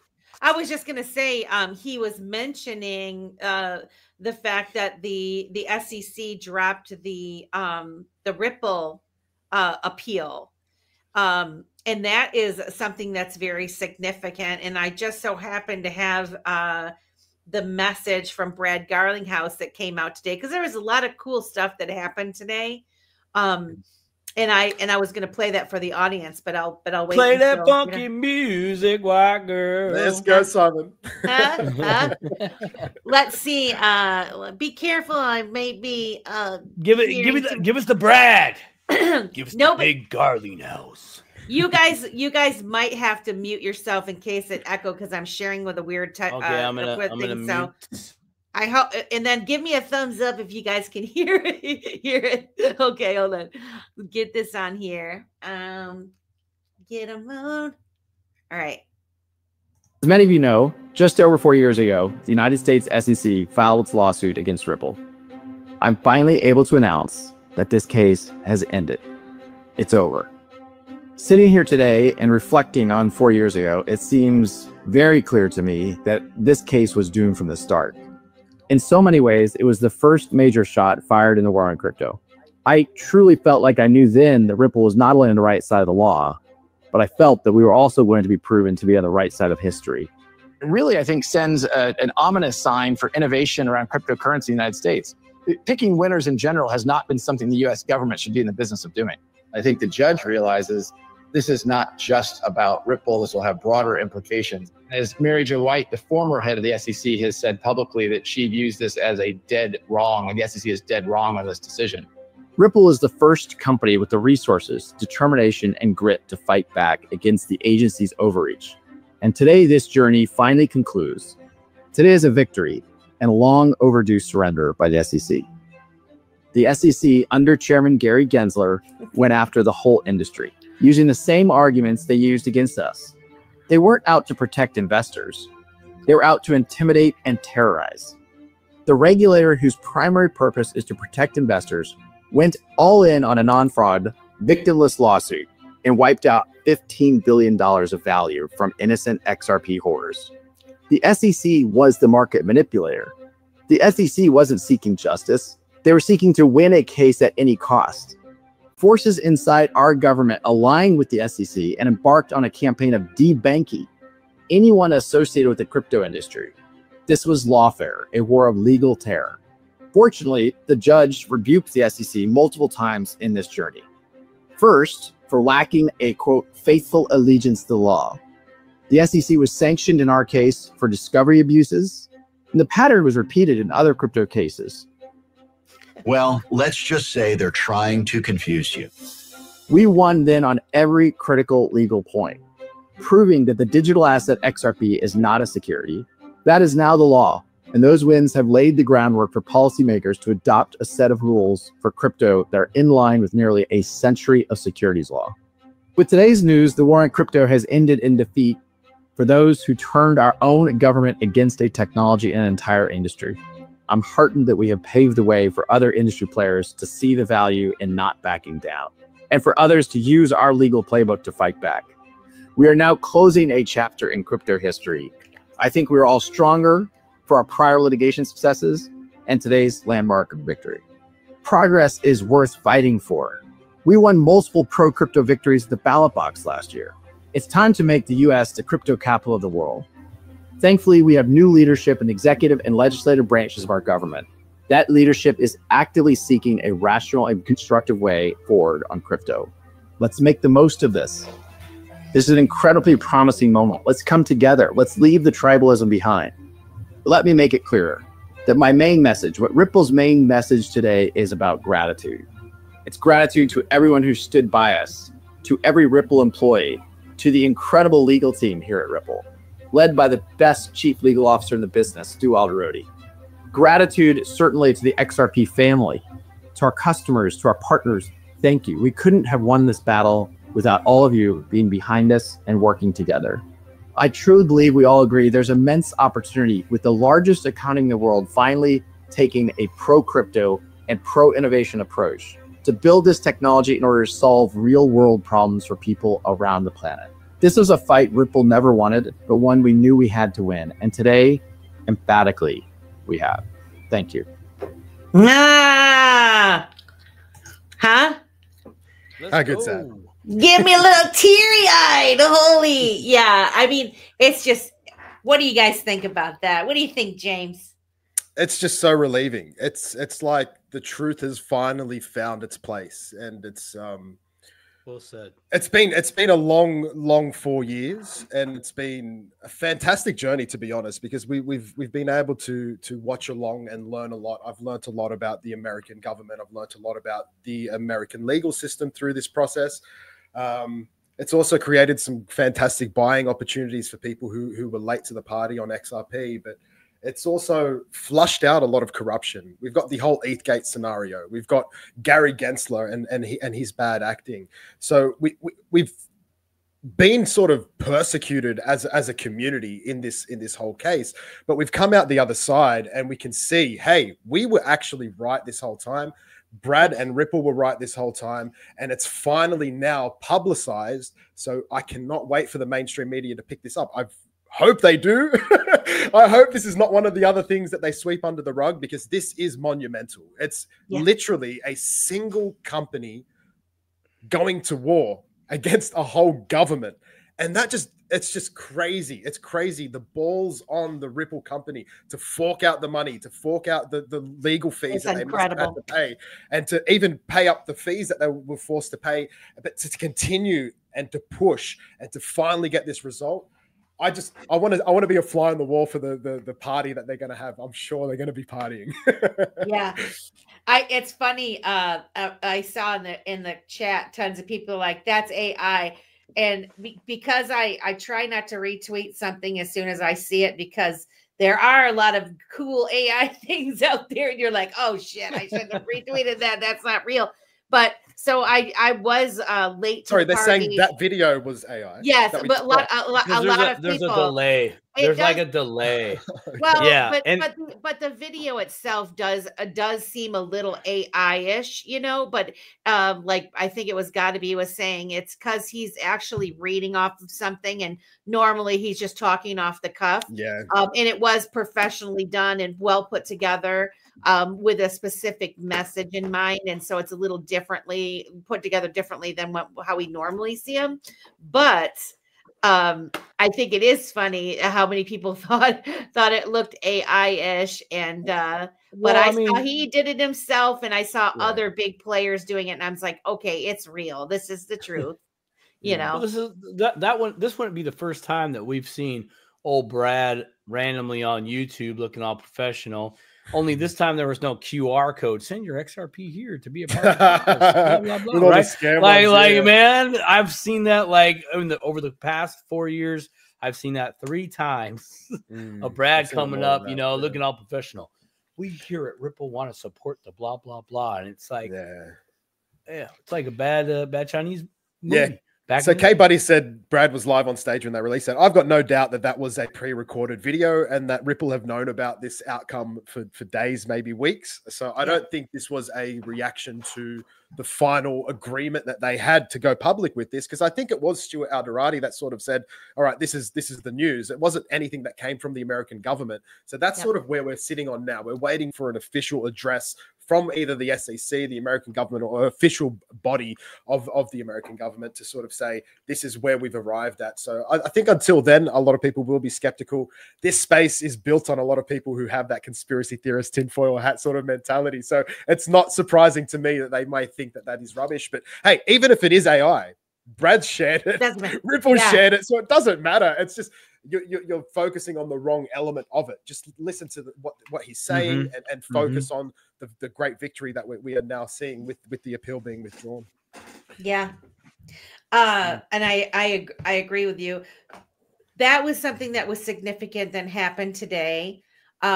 The other thing that I wanted to share, and we're not going to play a video or anything like that, but I wanted to put a bug in everybody's ear that's listening. We have 275 people listening. Wow. Yeah. Wow, guys. Thanks so much. Please like, share, and subscribe to the At Dipper Toe Show. But I did watch I watched a conference or like a podcast, the All In podcast today. And they had Scott Bessent as the guest on, and let's see if I got the right one. I hope that I do. I just wanted to share. So I'm not going to play the whole thing, but this is my post. So you guys can go and look for it. Or you can just search out the All In podcast on YouTube. But this conversation that these guys had with Scott, it was fantastic. If you want to know what the Trump administration is going to do, what their plans are, this guy tells you. He tells you exactly. The other fun fact that I found out today about Scott Bessent is earlier in his career, he actually worked with George Soros as a part of a trio. And I was like, whoa, I did not know that. You know, that's kind of an interesting a little tidbit of information when it comes to Scott Bessent. But I know a lot of people in the crypto community were excited when he got appointed. I'm not super familiar with him, but so far as I've listened to a lot of his interviews and that, he seems to be well-spoken, knows his stuff, was able to answer every one of their questions. And in fact, the All In podcast, I think the Crypto Czar was part of that All In podcast. Oh, cool. So, because I remember when I first got in the crypto space, I started out with Bitcoin, and All In podcast was one of the podcasts I would listen to, and it's got "Let Go and All In." No, I'm talking about "Let Go and All In." But anyway, they have a lot of really good information in that. So I encourage everyone. We have like 20 minutes left. Do you want to do a giveaway since Daddy Gotta Be is giving away some Schmeckles? Do we want to just do the I play because it would like in the Schmeckles way? And James, do you want? How do you want to do it? Because he's left it up to you. Oh my goodness! I don't remember how many he said he was going to give out. I think it's 5 times 20 Schmeckles. So 5 people. 5 times. Okay. So I guess we'll have to. Do you have the picker, Simon? I play the little picky. I think this could be. Yes, I do. This could be a fun thing and get people to do this. And then if anybody doesn't have the Schmeckles, we'll have to have somebody put the trust line in there for people. And James, while we're talking about this, can you go over that one more time about the trust line thing and why for the dipatoers that are listening that have never interacted with the XRP Ledger, and I was one of them that never had a Zaman wallet, and so I wasn't overly familiar with the necessary the need to set a trust line. But can you go over what that's all about? Can we first just tell Gotta Be to stop teasing my accent, and then we'll continue? Gotta Be, Simon says stop teasing about his accent. Exclamation mark and play. Oh, that's actually really good. Well done. Exclamation mark play. Oh, that's good as well. Funny. Wow, you guys have been practicing. So with the XRP Ledger, so there's a few things to know about getting involved with the token. So the first thing you need is an activated wallet. So an activated wallet means you need to download an app or register on a browser app. And what Melissa said is probably the recommendation I would as well. Zaman wallet, X-A-M-A-N. You'll find it in the Google Play Store. You'll find it in the Apple Store. So once you have that wallet, there's a whole little intro that you'll have to read through. Take your time, read through it. It's not one of those sort of disclaimers you get and you just sort of skip and press next. You actually want to digest and read the information.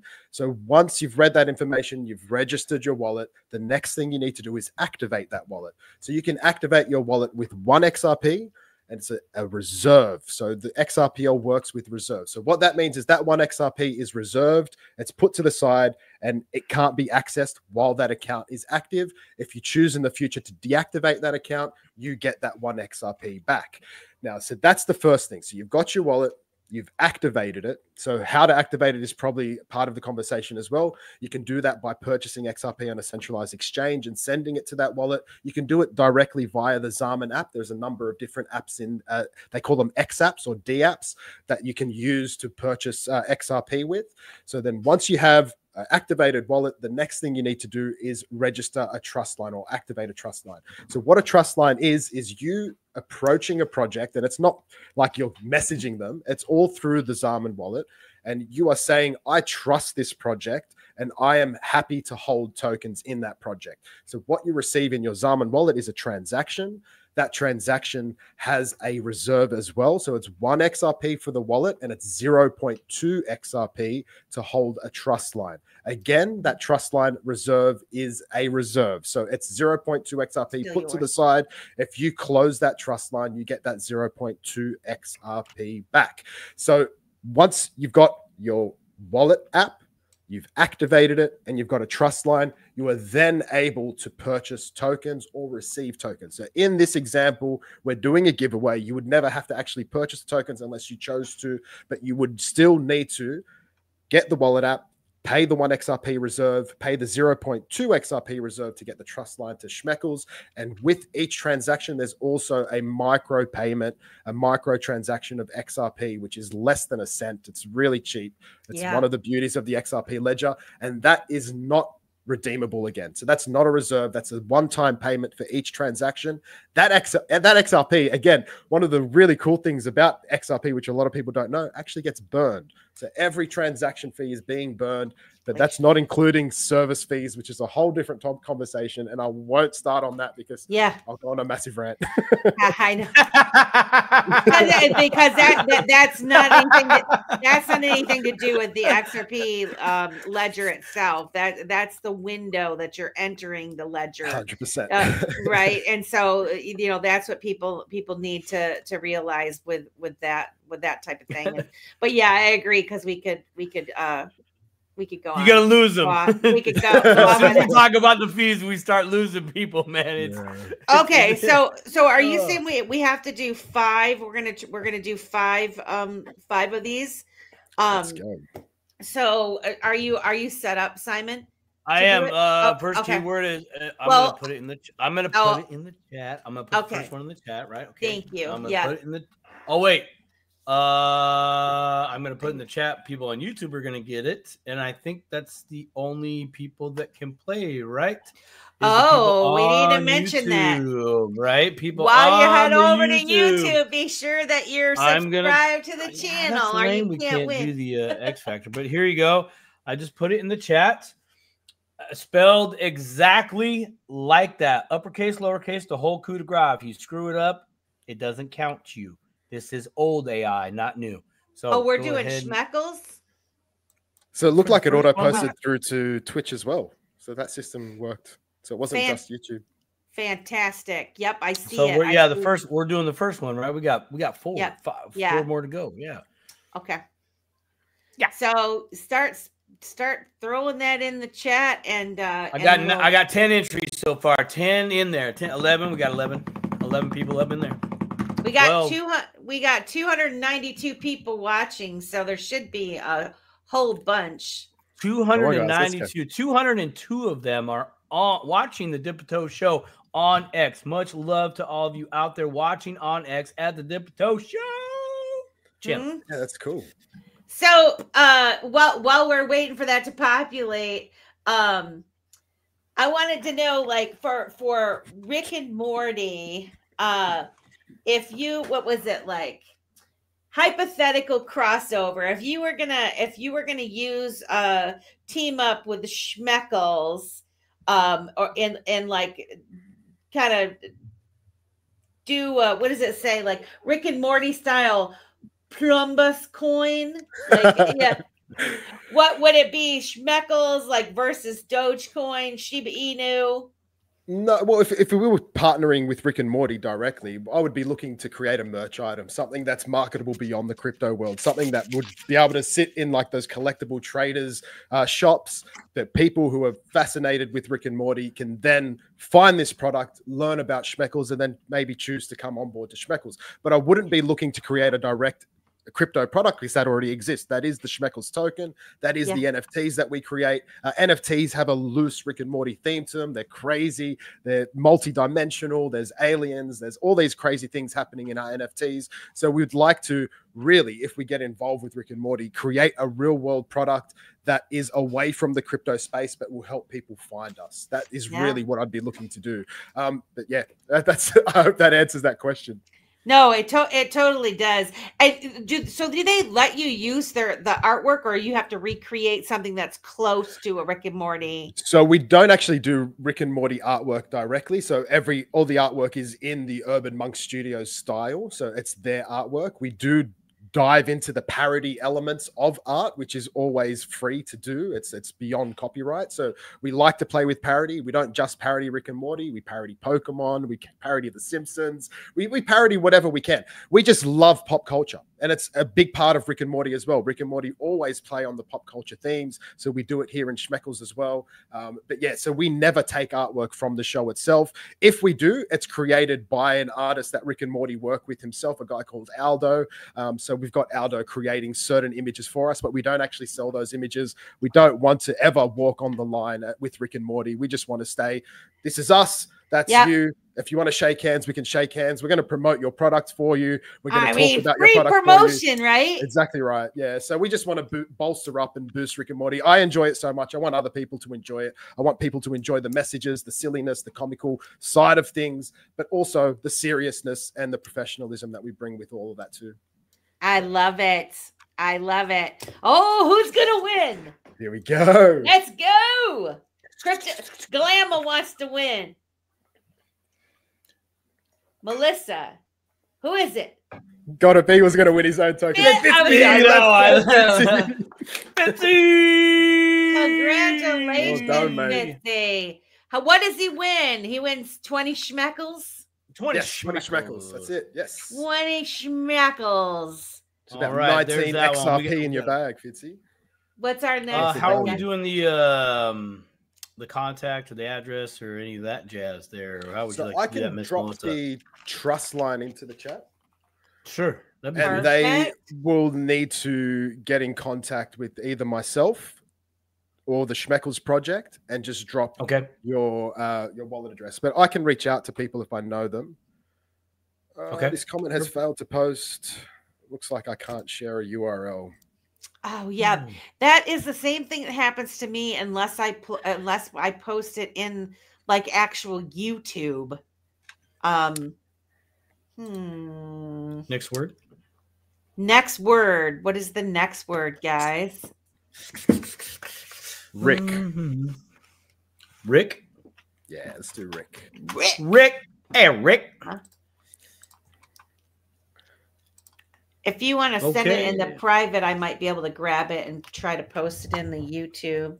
Maybe. What I'm going to do is I'm actually just going to reach out to people individually. Actually, I'll see if I can go to the YouTube direct and post there. That works. That works too. All right, there we go. The trust line's just been posted through, guys. Perfect. And I will also reach out to the winners. Oh, can I do that? Let's see here. Fitzy. I'm gonna go old school. Oh, pen and pad.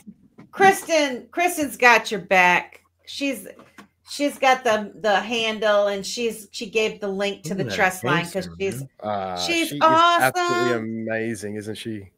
Thank you, Kristen. That's fantastic. So what do we got? We got Rick. Hey, Rick. Huh? Hey, Rick. Rick. So what do we think's going to happen? Like the rest of this week? What with all of the news? What do you see on the horizon, James? I wish I could tell the future. I'm really in two minds completely. There's people talking about. I love TA. I don't believe it as an exact science, but I enjoy listening to TA people speak, especially when they speak with such confidence. So there seems to be a bit of a mixed bag. Obviously, we've got this news, so people are probably feeling really bullish. They're getting excited. We've seen a little pump already happening with a nice flag created. So usually that will mean some further upward action. I think historically around this period of time, we're looking for another dip. I've heard some TA guys say that XRP could drop below $1 again, which is like blows my mind. Like, how can that potentially happen? I don't understand. But then I speak to other people that are just like, no, there's absolutely no chance it's going to happen. So my answer is, I don't know the future, Melissa. I'm sorry to say, but I'm hopeful in a short-term pump, maybe a bit of a retracement, and then going into a future pump. I do expect to see XRP over $4 this year. I think that's a bit of a given. And then I do see the next level being around that $10 mark, then going to the $20 to $30 mark. I think this will all happen in the next couple of years. I don't think it's going to be a very long wait, but then I think over the next 5 to 10 years, we could see XRP getting into the triple figures. So that's my opinion. I know a lot of people probably won't agree with me. Some people may think I'm being too pessimistic, but anyway. Oh, here we go. We got some charting. Let's go. I think it's better sometimes to be a bit pessimistic and a little bit more reserved when it comes to, so it's good to get excited and think about these things, but to be a little bit more reserved is to not let yourself down. Because some people get a little crazy. Come on, Glamma. I want my friend Glamma to win. It'd be awesome. You gotta play to win. Lisa. Hey, go girl. Representing the Washington State community. I love it. Woo! Huh? Oh, sorry. I just threw your stuff out on Main Street. Sorry about that. I won't tell them what town you don't live next to. Just to answer Optimistic Prime, TA stands for technical analysis. Yeah, she says go on a rant about TA. We don't have enough time, Amanda. Yeah, sorry. I know. There's TA and then there's TNA, and those are totally two different things. Yeah. But sometimes charting is applied in both arenas. All right. Congratulations, Lisa A. What's the next word? TA.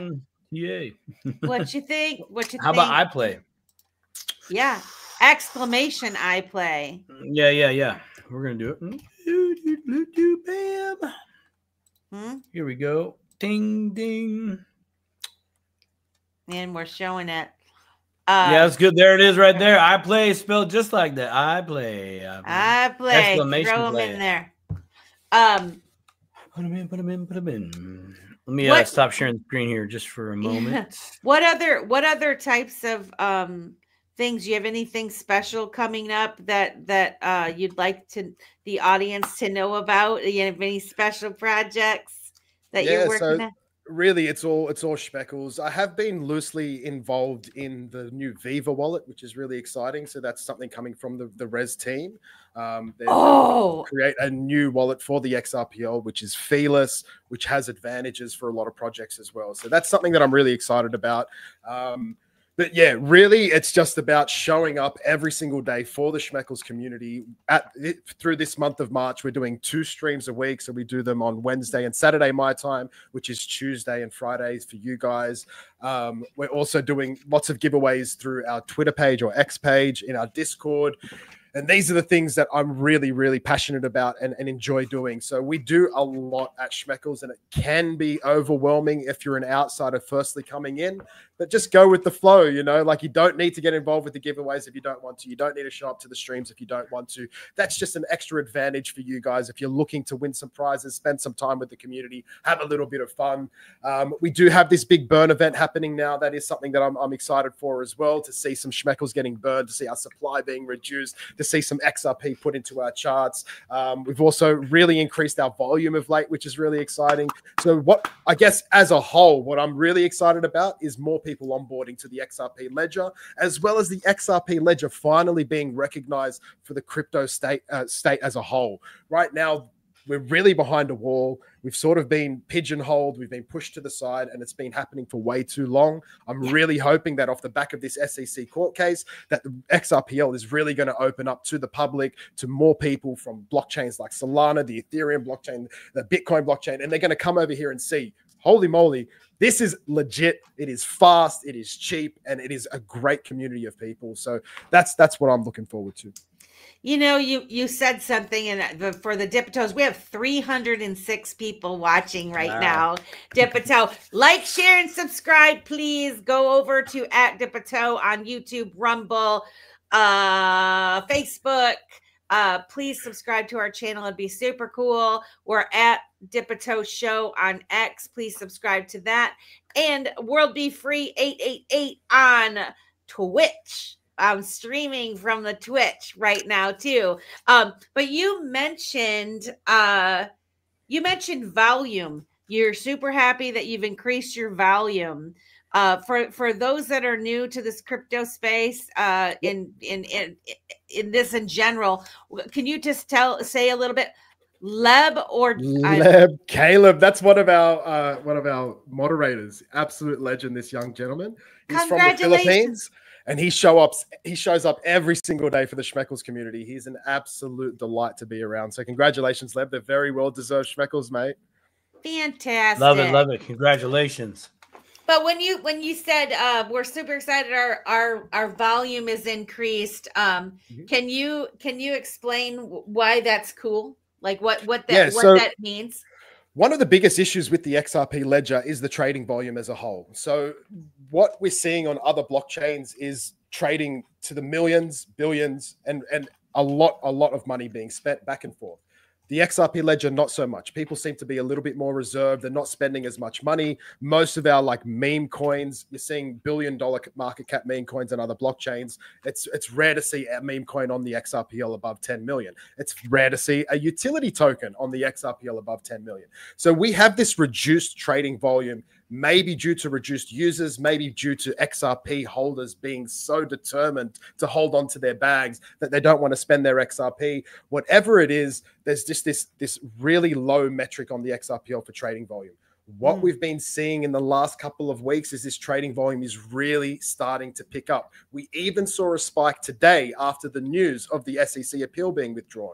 So what this does is multiple things. It puts us on the map. So when you're looking at user interface websites like Dex Screener, for example, there's a whole bunch of them out there, CoinMum, they really show volume as one of the primary metrics that they use to rank tokens, to advertise tokens. So the metric of volume is significantly important to crypto as a whole, but also to individual projects. So the XRP Ledger now, with the increase in volume, we're going to see more eyes coming onto the XRPL, more interest, and as a result, more volume. And there's the saying in the XRPL, all ships rise together. So as XRP goes up, we're going to see all these meme coins value go up, their trading volume go up, and it's just going to be this grandiose event, I truly believe, in the next year, where we're seeing a massive influx of people coming to the XRP Ledger, really splashing out on a lot of these meme tokens because they're seeing the advantages. There's advantages linked with AMMs. You're not so sure, Simon, or what's happening? No. Roll with it. No. I am not poo-pooing. I just wanted to go check out something. As you mentioned, Dex Screener, that triggered me to look at XRP over at DeFi Llama, where you're talking about volume, right? So obviously, I have a bad habit. I'm a trader. So I TA. Not TNA, just TA. I like it. I find it fascinating. I really do, even though I'm playing against a machine like anything else I do in this world. But over on DeFi Llama, you can look at each, chain or a coin that has its own blockchain, etc., and you can see how much value is locked up into different type of DeFi protocols, whether that's like simple staking or liquidity pools. You talked about earlier about you're talking about the AMMs, I just need to jump in, Simon, because this is such a dangerous metric, and I understand that it's just a metric, it's just data, and it's exciting to look at, but with the liquidity that is in AMMs, that can go in as easy as it could come out. So a lot of people go around those figures. Yeah. Like, oh, look how much XRP is locked up into the AMMs. It's like, that's not locked. That is accessible just like any token. So you can pull that's current in play at the moment. Yeah, timestamp. That's how much current in play. Exactly so something that that just I like to do for myself. And I literally don't tell anybody else to do it or suggest it, but it's just something that I found is the volume factor, right? Of just, so when I would trade, I would hear seasoned traders talk about volume, and that volume can be equal to liquidity. How much liquidity is in there right now? Meaning if you were to do a day trade, you get in the morning, 3 hours later, do you get out, right? So for someone that has $10, that might be very simple. But someone that has $10,000, well, do you have is there enough volume in there to where you're not going to wreck the market, like rug pull, right, situation, or vice versa? Price spikes up because you went out all in trying to be a baller. So look at a total value locked, it doesn't necessarily mean it's locked in. That's just in play in this group of DeFi protocols. And so for me, I kind of look at that as just another, as you say, metric of growth. Overall, here's this ledger or here's this blockchain. Wow. I've watched this number watched this for a year now. It's stayed in this kind of a range. It hasn't dipped down to where it was maybe 4 years ago or anything like that. Okay, we're getting stabilization now. And from a forget the trading aspect, come from the adoption aspect and the, hey, people are holding on to it now, where maybe 4 years ago or even 8 years ago, it was in and out all day. I mean, 1 minute you're winning, the next you are rug sunk and beat down just because you wanted to participate, and the old ICO days, 2017 and all that fun stuff in 2018. Anyways, so not doing the volume. I think I just wanted to look to see what XRP, what's going on over there, because I want to see where it's at today, right here, right now, where, hey, 6 months, a year, like you're talking next year. You're absolutely right. When you have coins or tokens in this instance that are created on a platform, XRPL, the native token XRP, it goes up in dollar price. Okay, well, that just made everything else go up in dollar price because of the trading pair value, right? Exactly. It still takes maybe 0.05 of XRP to get one Schmeckle. Okay, but today's price, that's $2.50 in XRP. Okay, so basically 5% of that. But my friend David Schwartz has summed this up in a post really, really well. So you're singing his song for sure. Oh yeah. So XRP goes $10. Well, that just went up in dollar value, 100%. Right? Which is most of us and how we were brainwashed in our current financial system, right? It's the paper money, right? We still go there. And actually, kind of on that on that topic right there, I was listening to that panel today, and there was a gentleman that he was speaking to DeFi, but he brought this point up, and I think it's very valid. He was saying, all you people in the room, all of us that there's two things that brought us here to where we're at right now. And he's talking to the panel and, of course, the room. And he says, greed or fear or both, right? And that made sense to me for just that moment, that initial, hey, if there's this project Schmeckles, it could moon, right? Greed, right? Lottery ticket, right? Gambling, gambling, or I don't trust this financial system. I need to put my value into another thing and retain it, right? So you're looking at fear from a completely different perspective. Yeah, that's fear really from a different perspective. I was like, but he nailed it. I knew exactly what he was saying, but I was like, man, we don't really talk about kind of that aspect. I guess that could be seen as manipulation in a sense, right? Like if you're making people feel afraid that they have to do something. Yeah, that's probably a great marketing strategy. A lot of manipulation. Right? So I have been looking at the comments. A lot of people are talking about trading bots and metrics being faked. And guys, you are absolutely spot on. Spot on. That's exactly what centralized exchanges have been doing since crypto began. It is part of this crypto market. The beauty is you can take advantage of that volume being traded by the trading bots and get in and out with liquidity there. So that's the beauty of those trading bots being. Yeah, absolutely. Yeah, I'm with the trading bot right now. Will you draw the winner? Will you draw the winner? Yeah, I'm sorry, draw the winner. Yeah, you've got 3 so far, so we got 2 more. Yeah, we got 2 more. Okay, here we go. 7 minutes drawing, sharing the screen. Share the screen. Oh my gosh, here we go. Let's go. Mark Rossi. Congratulations, Mark. Fantastic. Winner, chicken dinner. Winner, Schmeckles for dinner. Getting that Schmeckle wing, baby. Just from everyone in America, for Mark, not Mark, because everyone teases when I say Mark. It's Mark. Mark. It's Mark. Then I get teased for using a hard R. Someone's gonna write it. I love your accent. Hey, I got a blue wrench. I could boot. Gotta be out of here if he doesn't. Oh, you're gone. Gotta be. See ya. No, I can't do no, you know what? You know what's funny? Oh, put the next one in so we can get people. I got.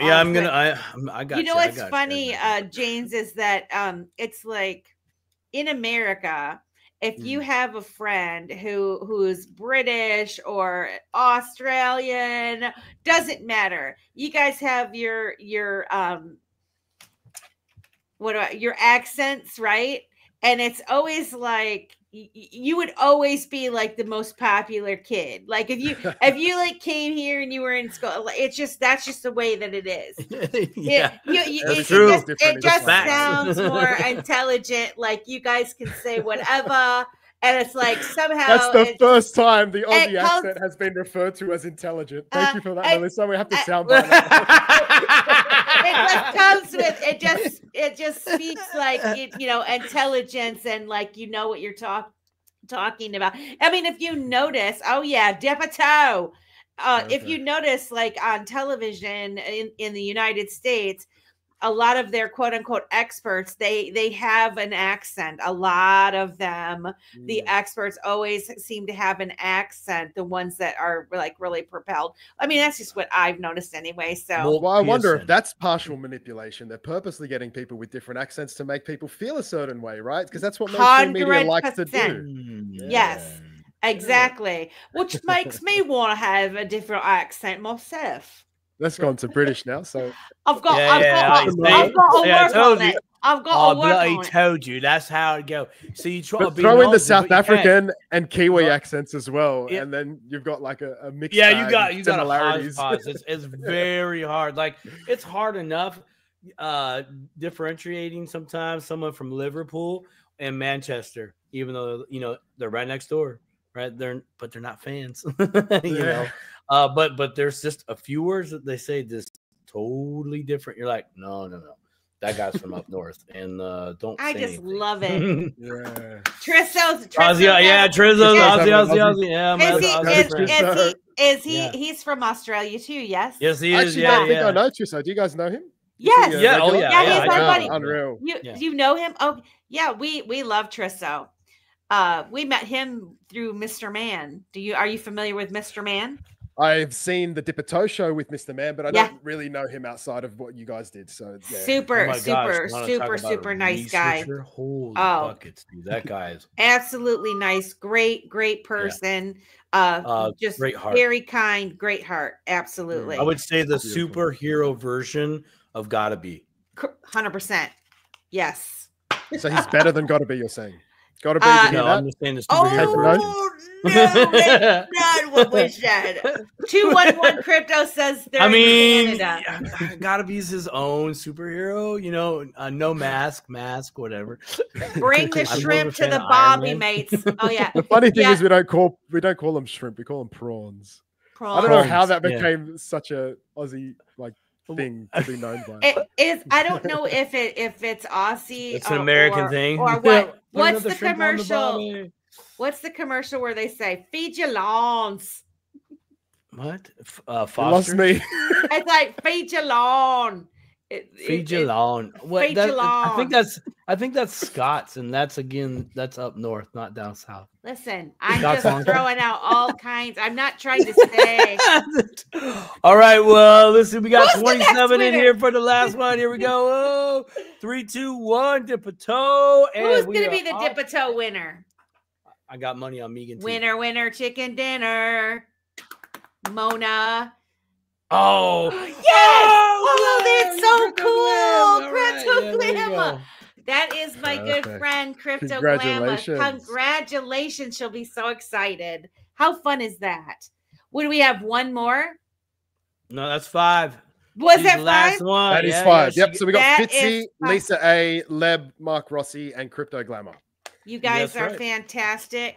Thank you for playing.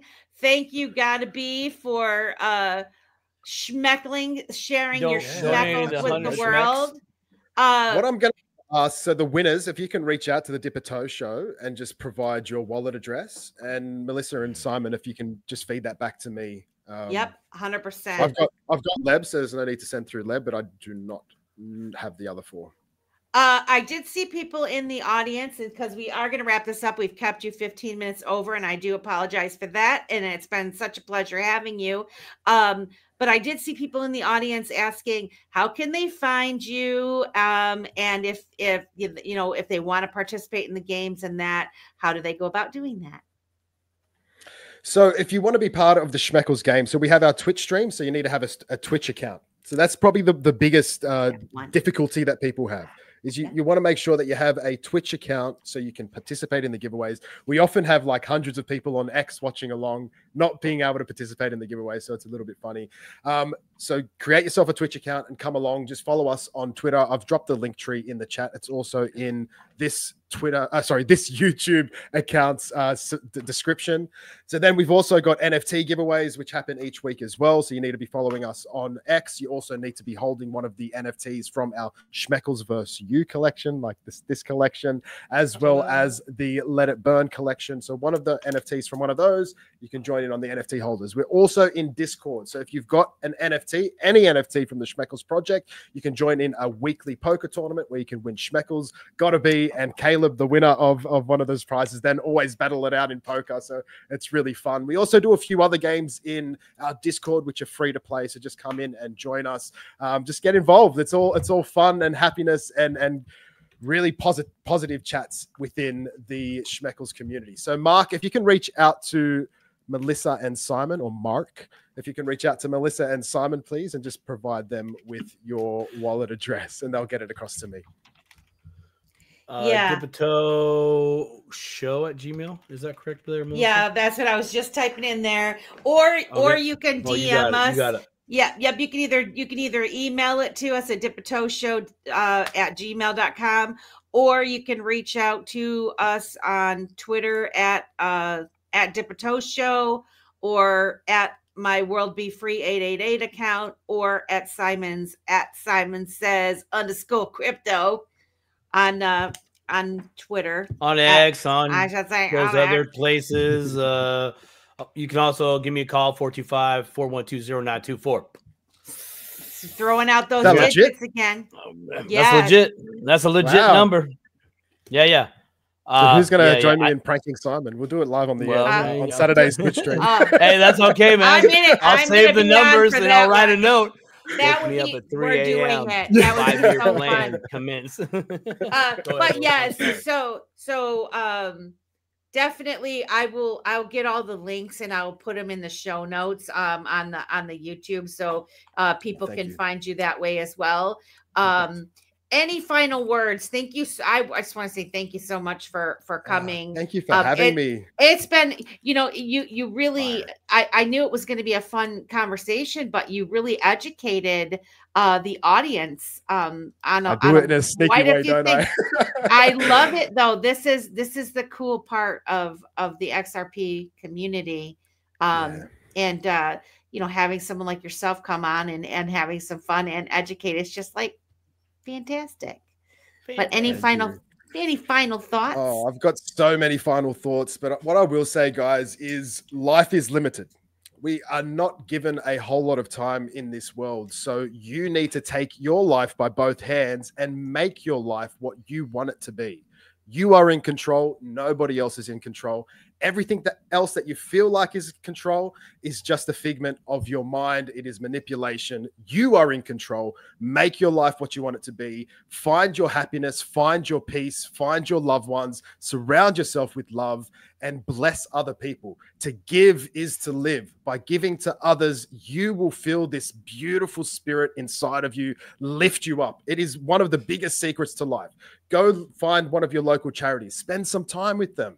Go find some people in your community who are struggling and help them out. I guarantee you it's going to lift you up, make you feel better about yourself. And once you've done all that, come across to the Schmeckles Project and join our community and have a whole lot of fun. And they're my final words. So thank you so much, Simon and Melissa. It has been a blast. Guys, make sure you're subscribing and liking and following everywhere the Dipper Toe Show is. And follow Melissa and Simon directly as well. And then come and follow the Schmeckles Project. Oh, I love it. That was fantastic.